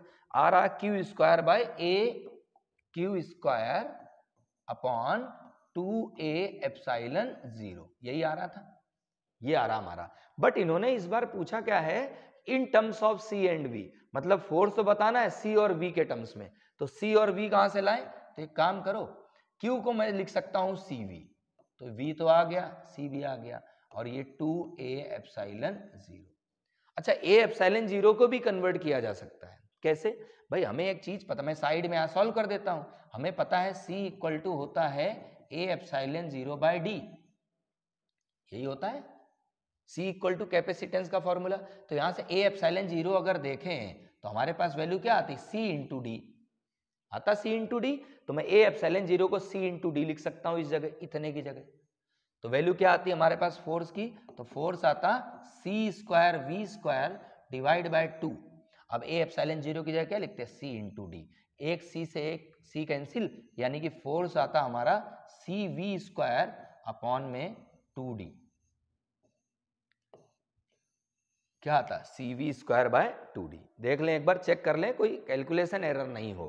भाई ए एप्सिलॉन जीरो के मैंने CD लिखा था, C से C कैंसिल हो गया एक, तो ऊपर एक C बचा, V स्क्वायर था ही, 2 था और D था, ये हमारा आ गया फोर्स, ठीक है। आते हैं हम नेक्स्ट क्वेश्चन पे। चलिए नीट 2020 का क्वेश्चन है, क्या पूछा है, बोला है the capacitance of a parallel plate capacitor with air as medium is 6 microfarad. ठीक है, कैपेसिटेंस जो एयर पे दिया है वो है 6 माइक्रोफेरेड, मतलब कैपेसिटेंस इन एयर कितना है 6 माइक्रोफेरेड। ठीक है, with the introduction of dielectric medium, हमने क्या करा डाइलेक्ट्रिक मीडियम उसके अंदर रखा कैपेसिटर की प्लेट्स के बीच में, द कैपेसिटेंस बिकम्स 30, मतलब मीडियम पे जो हमारा कैपेसिटेंस है वो हो गया 30 माइक्रोफेरेड। ठीक है, the permittivity of the medium is, medium की परमिटिविटी पूछी है, तो मीडियम की परमिटिविटी कैसे सॉल्व करें, तो हमें एक चीज पता है कि जो Cm होता है यानी कि मीडियम पे जो कैपेसिटेंस है उससे लिखते हैं K इंटू सी एयर, ये लिखा हुआ था, मीडियम पे जो कैपेसिटेंस होगा डाइलेक्ट्रिक कांस्टेंट इंटू एयर पे, तो मैं यहां से K की वैल्यू सॉल्व कर सकता हूं, क्या आएगा मीडियम पे कैपेसिटी और एयर पे दोनों का रेशियो ले लो, ये आ गया 30/6, 30/6 से कैंसिल करो कितना आया 5, 5 जो है वो हमारा है डाइलेक्ट्रिक कांस्टेंट, क्या है डाइलेक्ट्रिक कांस्टेंट।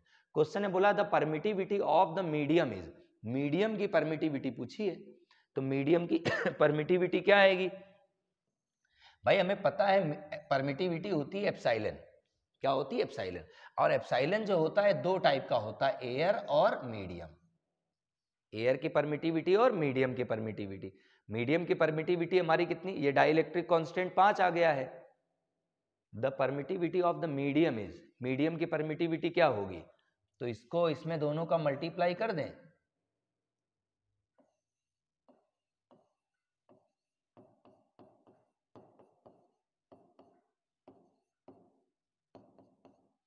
तो दोनों का जैसे मल्टीप्लाई करेंगे वैल्यू क्या आएगी, 5 का मल्टीप्लाई 5 इंटू 5 25, 25 यानी कि 5 आया, कैरी 2 आया, 8 इंटू 5 40, 2 42, 42 का 2 आया, 4 बचा, 8 5 40, 2 42, ये आ रहा है 42.25 इंटू 10 की पावर -12, ये एप्सिलॉन आएगा, इसे बोलते हैं permittivity of the medium, epsilon की वैल्यू। ठीक है, अच्छा कुछ लोग ये कंफ्यूजन में रहेंगे कि जो हमारा ये के है यही आंसर आ रहा होगा, हो सकता है ऑप्शन में भी दे दे, लेकिन एक्चुअल में के जो है ना इसे बोलते हैं डाइलेक्ट्रिक कांस्टेंट, या इसे बोलते हैं रिलेटिव परमिटिविटी, क्या बोलते हैं रिलेटिव परमिटिविटी। एप्सिलॉन 0 जो होता है इसे बोलते हैं परमिटिविटी एयर का, एप्सिलॉन r जो होता है इसे बोलते हैं रिलेटिव परमिटिविटी, और जो एप्सिलॉन आता है इसे बोलते हैं परमिटिविटी ऑफ द मीडियम, या इसे सिर्फ परमिटिविटी भी बोला जाता है। ठीक है, आगे आते हैं नेक्स्ट पे, अब बात करेंगे कॉम्बिनेशन ऑफ कैपेसिटर्स की, कैपेसिटर्स को अगर कंबाइन करें तो क्या होगा, तो भाई कॉम्बिनेशन कैपेसिटर के दो टाइप से हो सकते हैं, एक है सीरीज में, तो पहला कॉम्बिनेशन क्या हो गया इन सीरीज, अगर सीरीज में कंबाइन करें तो कैसे क्या कंबाइन करेंगे, तो मान लेते हैं 3 कैपेसिटर है मेरे पास, पहला कैपेसिटर C1, दूसरा C2 और तीसरा C3।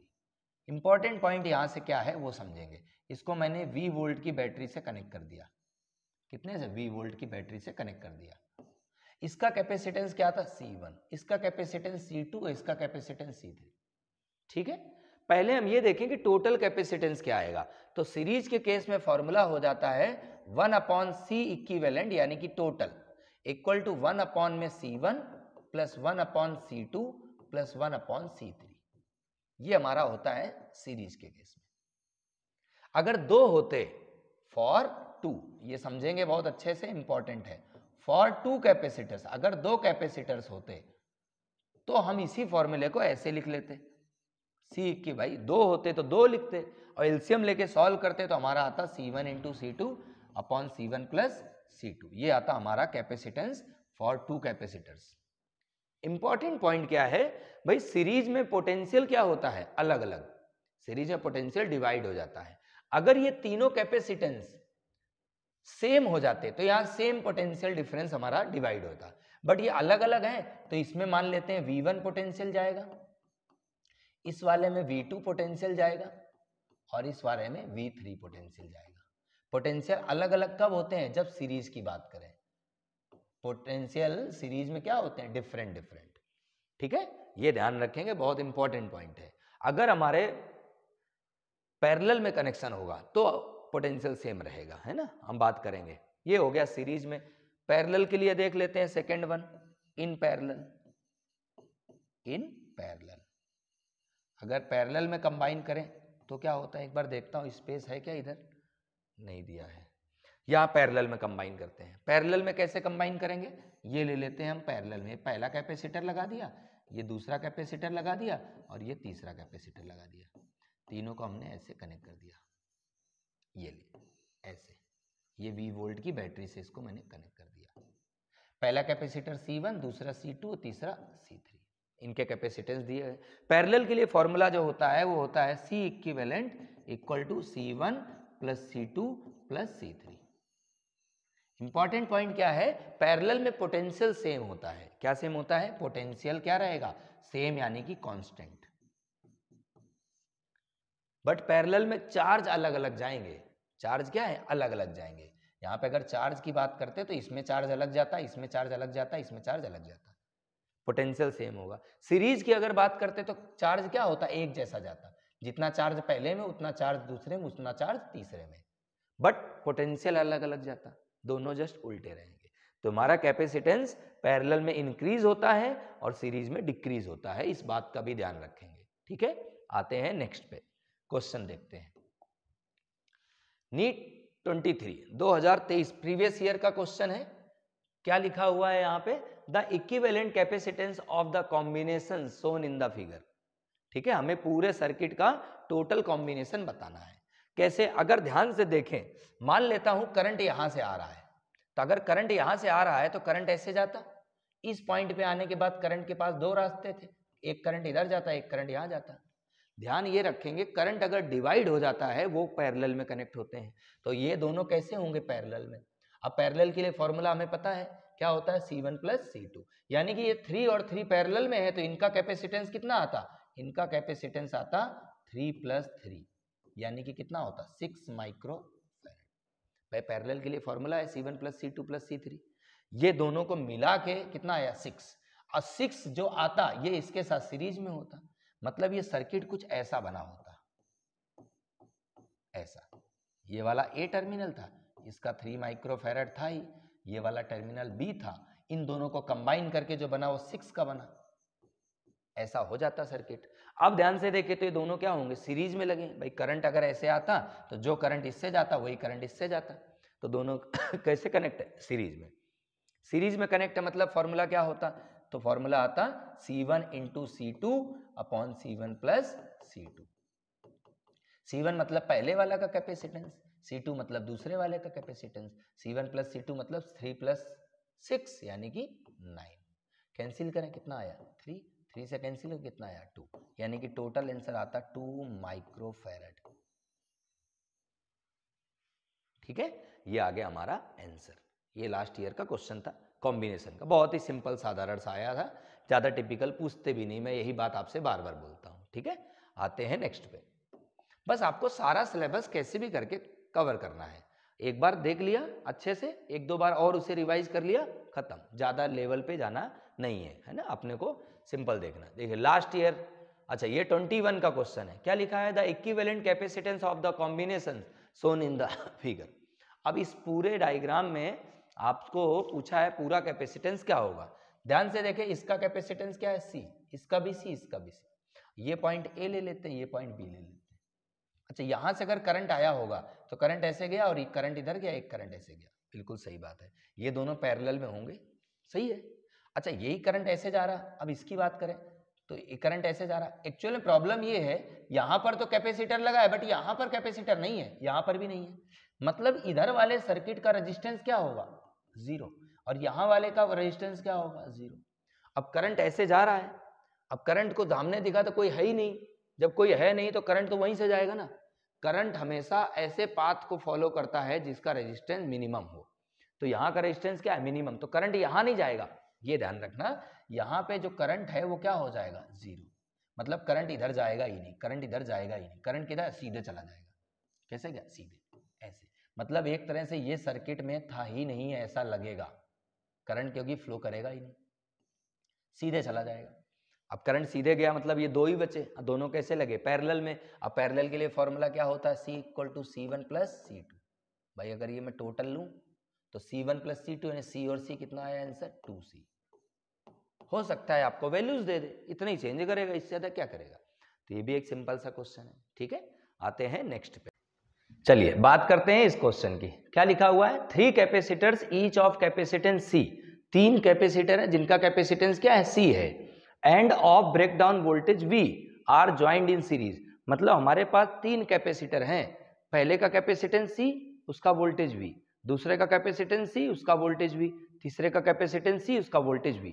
तीनों को क्या कर रहा है, सीरीज में लगा दिया है ऐसा। ये पहला हो गया कैपेसिटर, इसका कैपेसिटेंस C और वोल्टेज कितना है V।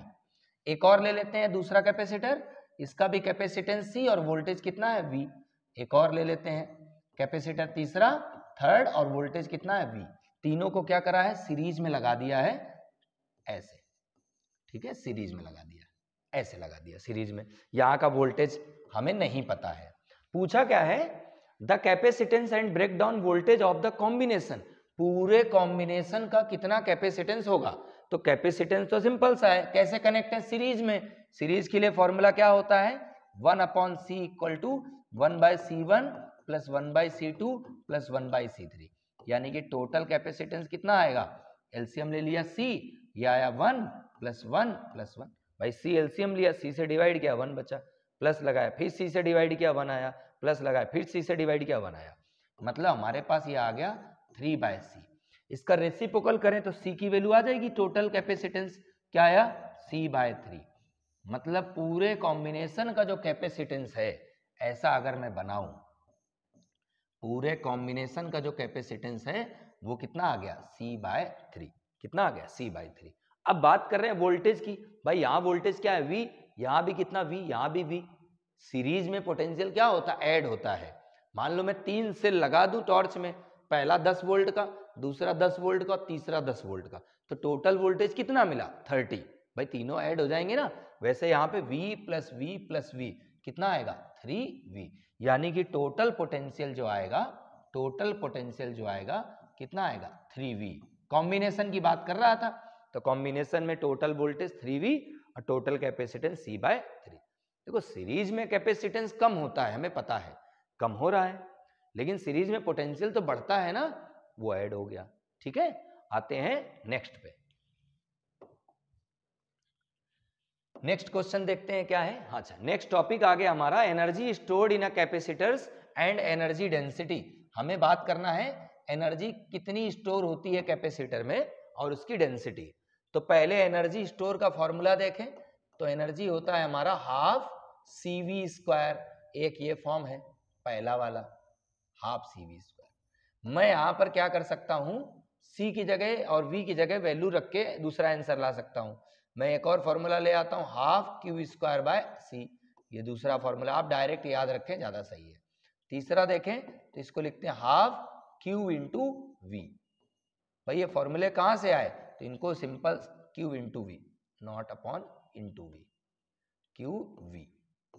कैसे आते हैं फॉर्मूले, समझ लेते हैं। देखो 12CV² था, मैं एक काम करूं, मैं यहां पे वैल्यूज रख देता हूं, किसकी, भाई Q = CV होता है। क्या होता है, Q = CV। अगर मैं चाहूं तो यहां से मैं वैल्यू रख दूं, C को मैं Q/V लिख सकता हूं। C को मैंने लिख दिया Q/V। अगर C को मैं Q/V यहां वाले फॉर्मूले में रख दूं तो क्या आता, 12 C को मैंने लिख दिया Q/V, और V² था ही। भाई मैंने सिर्फ C की जगह वैल्यू रखी है, V²। एक V से एक V कैंसिल, तो आंसर जो आता कितना आता, 12Q × V, यही आता, ये वाला आंसर है। अब इसके बारे में बात करते, एक और है, अगर मैं यहां से चाहूं तो V को लिख सकता हूं। V को क्या लिख सकता हूं, V को मैं लिख सकता हूं Q/C। V को क्या लिख सकता हूं, Q/C। अब यहां V की जगह रख देता तो क्या आता, 12C को C, V की जगह क्या लिखता, Q/C। Q/C यानी कि Q²/C²। क्यों, V का स्क्वायर था, ये रख दिया। एक C से एक C कैंसिल हो जाता है, आंसर आता 1/2 Q² में C। ये दूसरा वाला आंसर है। तो फॉर्मूले सिर्फ इस वाले फॉर्मूले से दोनों बनेंगे, आपको सिर्फ एक फॉर्मूला ध्यान रखना है, 12CV², 12 और ये दूसरा और तीसरा ध्यान रख लेंगे, बाकी कोई दिक्कत नहीं। हम बात करते हैं एनर्जी डेंसिटी के बारे में। भाई एनर्जी डेंसिटी का फॉर्मूला क्या है? एक मिनट इधर ही थोड़ा सा यहाँ पर देखते हैं, मैं इसको एक बार क्लियर कर देता हूँ, है ना। एनर्जी डेंसिटी देख लेते हैं। तो एनर्जी डेंसिटी को यू से डिनोट करते हैं। होता क्या है? Total energy per unit volume, total energy per unit volume, ठीक है। तो टोटल एनर्जी क्या होती है? हाफ CV स्क्वायर होता है टोटल एनर्जी। अब वॉल्यूम क्या होता है? Area into length. हम बात कर रहे हैं कैपेसिटर की। कैपेसिटर की एक प्लेट पॉजिटिव और दूसरी नेगेटिव, तो प्लेट का एरिया जो रहेगा A और डिस्टेंस दोनों प्लेट्स के बीच की D। तो ये हमने लिख दिया। इसको सॉल्व कर लेते हैं। तो हाफ को हाफ लिखा, C को मैं लिख सकता हूँ A epsilon 0 by D. C को क्या लिख सकता हूँ? A epsilon 0 by D. और V को लिख सकता हूँ इलेक्ट्रिक फील्ड इनटू डिस्टेंस। आपको ये फॉर्मूला याद होगा। डिवाइड बाय AD था, AD को AD लिख दिया। भाई मैंने V की जगह E इंटू डी लिखा, electric field into distance. Formula होता है ना कौन सा?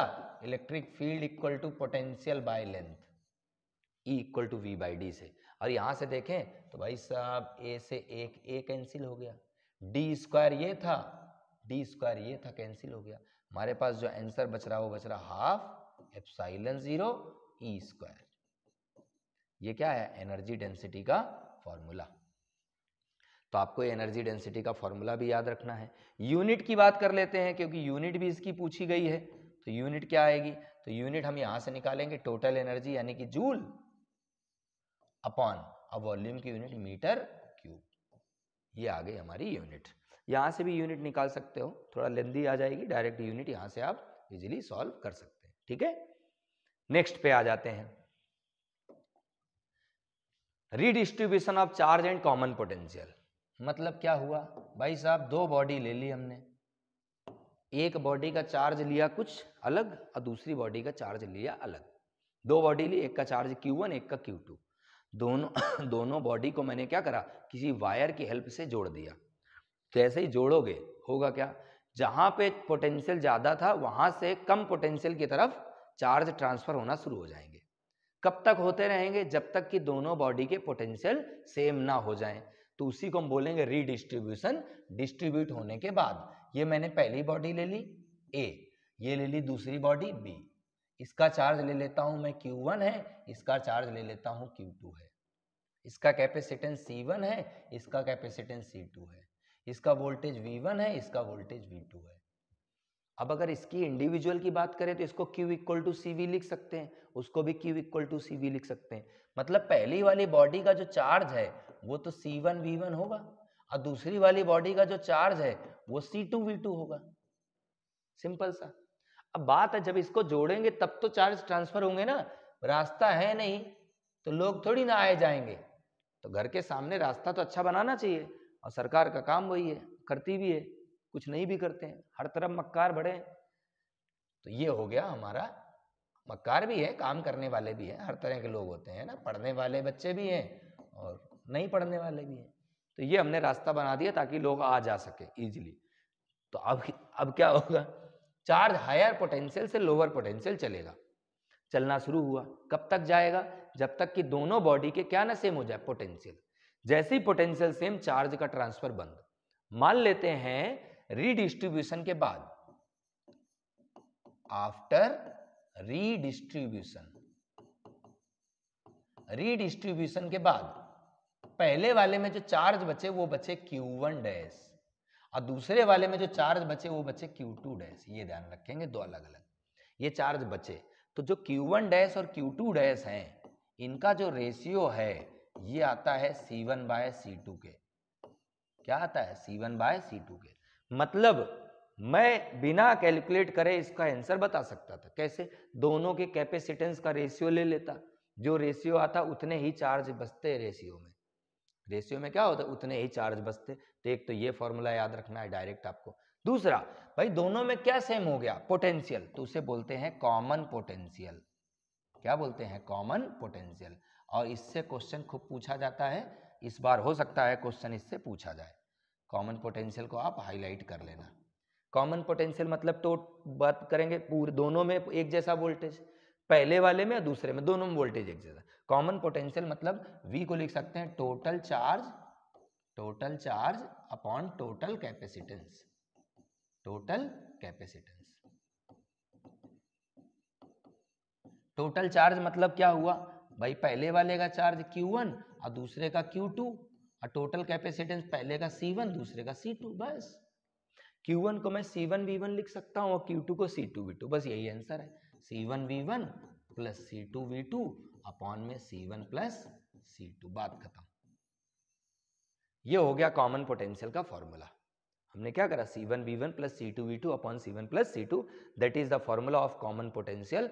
जहां कहीं भी दो ऑब्जेक्ट या दो कैपेसिटर्स को जोड़ देता है, ऐड कर देता है, वहां कॉमन पोटेंशियल आ जाता है, दोनों में सेम पोटेंशियल आ जाता है। उसको हम लोग सॉल्व इस फॉर्मूले से करते हैं, सबसे सिंपलेस्ट फॉर्मूला है, आपको ये फॉर्मूला ध्यान रखना है ना। इससे रिलेटेड हम क्वेश्चन भी देखेंगे, ठीक है।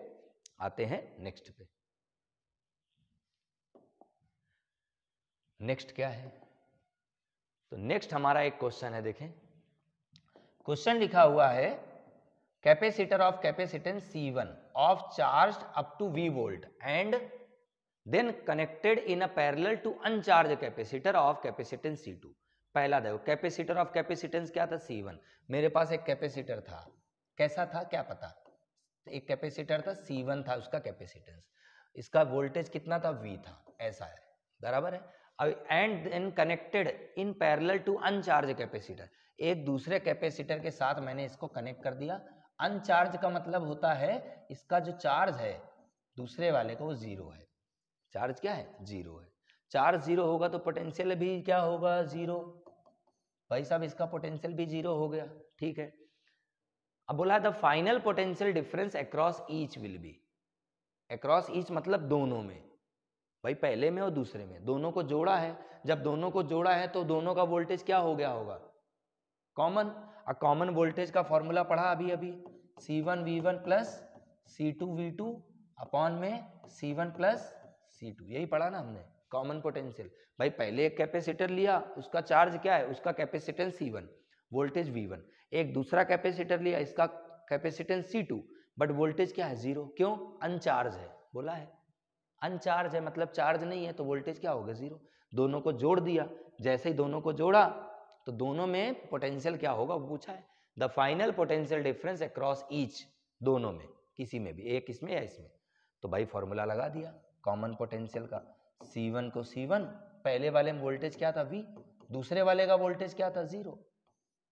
C1 पहले वाले का C1 था, दूसरे का C2 था, तो V क्या आया, C1V अपॉन में C1 plus C2, direct solve हो गया, ठीक है। सिंपल सा, बस आपको ये ध्यान रखना है, अनचार्ज का मतलब पोटेंशियल जीरो, चार्ज जीरो तो पोटेंशियल जीरो, ये आ गया, ठीक है। नेक्स्ट पे आते हैं, नीट 2022 क्या है भैया, इसमें देखते हैं। क्वेश्चन लिखा है capacitor of capacitance C equal to 900 picofarad is charge fully by 100 volt battery. एक कैपेसिटर ले लिया मैंने और इसका कैपेसिटेंस क्या है, 900 पिकोफैरेड, 900 पिकोफैरेड, इसको फुली चार्ज कर दिया है बाय 100 वोल्ट, इसका वोल्टेज कितना, 100 वोल्ट, ठीक है। Then it is disconnected from the battery, battery से इसको डिसकनेक्ट कर दिया, बैटरी में लगा रहा होगा ऐसे करके, ऐसे लगा था, है ना, फिर से बैटरी से डिसकनेक्ट कर दिया, है ना, चार्ज है अभी भी, डिसकनेक्ट कर दिया from the battery and connected to another uncharge capacitor of capacitance 900 picofarad. इसी कैपेसिटर को लिया और दूसरे कैपेसिटर के साथ ऐड कर दिया जिसका कैपेसिटेंस कितना था, 900 पिकोफैरेड। पहले वाले का कितना था, 900, दूसरे का भी 900, बहुत अच्छी बात है। The electrostatic energy stored by the system. अब ये सोचो, पहले वाले को उठाया, दूसरे से जोड़ा, इलेक्ट्रोस्टैटिक एनर्जी का फॉर्मूला क्या होता है, पहले उसकी बात करें, half CV square, CV square, यही होगा भाई। C मैंने C इक्विवेलेंट क्यों लिखा, पहले अकेला था, अब दो हो गए, अब दो हैं तो कॉम्बिनेशन हुआ, और कॉम्बिनेशन हुआ तो C पता होना चाहिए, ठीक है। अब जब C पता होगा तभी आएगा। V तो इन्होंने बता रखा है, कितना बता रखा, V हमें नहीं पता, V भी तो कॉमन पोटेंशियल है, देख लेते हैं C कितना होगा, पहले देखें कैसे कनेक्ट करा, and connected to another uncharge. अच्छा, इसको पहले वाले कैपेसिटर को लिया और दूसरे वाले कैपेसिटर के साथ कनेक्ट कर दिया, कुछ ऐसे, बराबर है। पहले वाले को लिया, दूसरे के साथ कनेक्ट कर दिया। अब जब दूसरे के साथ कनेक्ट किया है तो टोटल कैपेसिटेंस क्या आया, तो भाई दोनों क्या है, पैरेलल में लगे हैं। पैरेलल के लिए फॉर्मूला क्या होगा भाई, बैटरी के साथ भी कनेक्ट है ना, ऐसे, ठीक है। अब पैरेलल के लिए फॉर्मूला क्या होता है, C equal to C1 plus C2, C1 plus C2। तो टोटल कितना आया इसका इक्विवेलेंट, C1 कितना है 900 और C2 कितना है 900, मतलब टोटल कितना है 1800 पिको फैरेड। ये आ गया 1800 पिको फैरेड। कैपेसिटेंस तो आ गया भाई साहब। अब जब कैपेसिटेंस आ गया है तो कॉमन पोटेंशियल भी सॉल्व कर लेते हैं। कॉमन पोटेंशियल क्या है, कॉमन पोटेंशियल का फॉर्मूला लगा दो। कॉमन पोटेंशियल का फॉर्मूला क्या होता है, C1V1 प्लस C2V2 अपॉन में C1 प्लस C2, ये होता है कॉमन पोटेंशियल का फॉर्मूला। वैल्यूज रख देते हैं भाई। C1 कितना था, C1 था 900 पिको फैरेड। 900 को 900 लिखा रहने दो, पिको का मतलब 10 की पावर -12 लिखना हो लिखो, नहीं तो कोई दिक्कत नहीं, मैंने लिख दिया 10 की पावर -12। V1 कितना था 100 वोल्ट था, 100 वोल्ट लिख दिया, प्लस लगाया। सेकंड वाले का वोल्टेज क्या था, 0। क्यों था 0, क्योंकि अनचार्ज था। क्या था, अनचार्ज। अनचार्ज का मतलब क्या हुआ, उसका वोल्टेज 0। C1 प्लस C2, पहला 9 दूसरा 9 कितना हो गया 1800 पिको फैरेड का मतलब 10 की पावर -12। ठीक है, सॉल्व करते हैं। कॉमन पोटेंशियल कितना आ रहा, तो ये बचा 900 इंटू 10 की पावर 2 यानी कि 100 और डिवाइड बाई ये कितना बचा 1800। मैंने क्या करा, 10 की पावर -12 से -12 वाला पावर कैंसिल कर दिया। क्या बचा 900 इंटू, इसको कैंसिल करो कितना आया 2, 2 से इसको कैंसिल करो कितना आया 50, 50 वोल्ट आया कॉमन पोटेंशियल। फॉर्मूला लगा दें एनर्जी का, half CV², C equivalent into V²। ठीक है, वैल्यूज पुट कर लेते हैं। हाफ को हाफ लिखा, C कितना आया था, कैपेसिटेंस आया था हमारा 9918 यानी कि 1800 पिको फैरेड। वैल्यू रख देते हैं, ये लिखा मैंने 1800 पिको का मतलब 10 की पावर -12।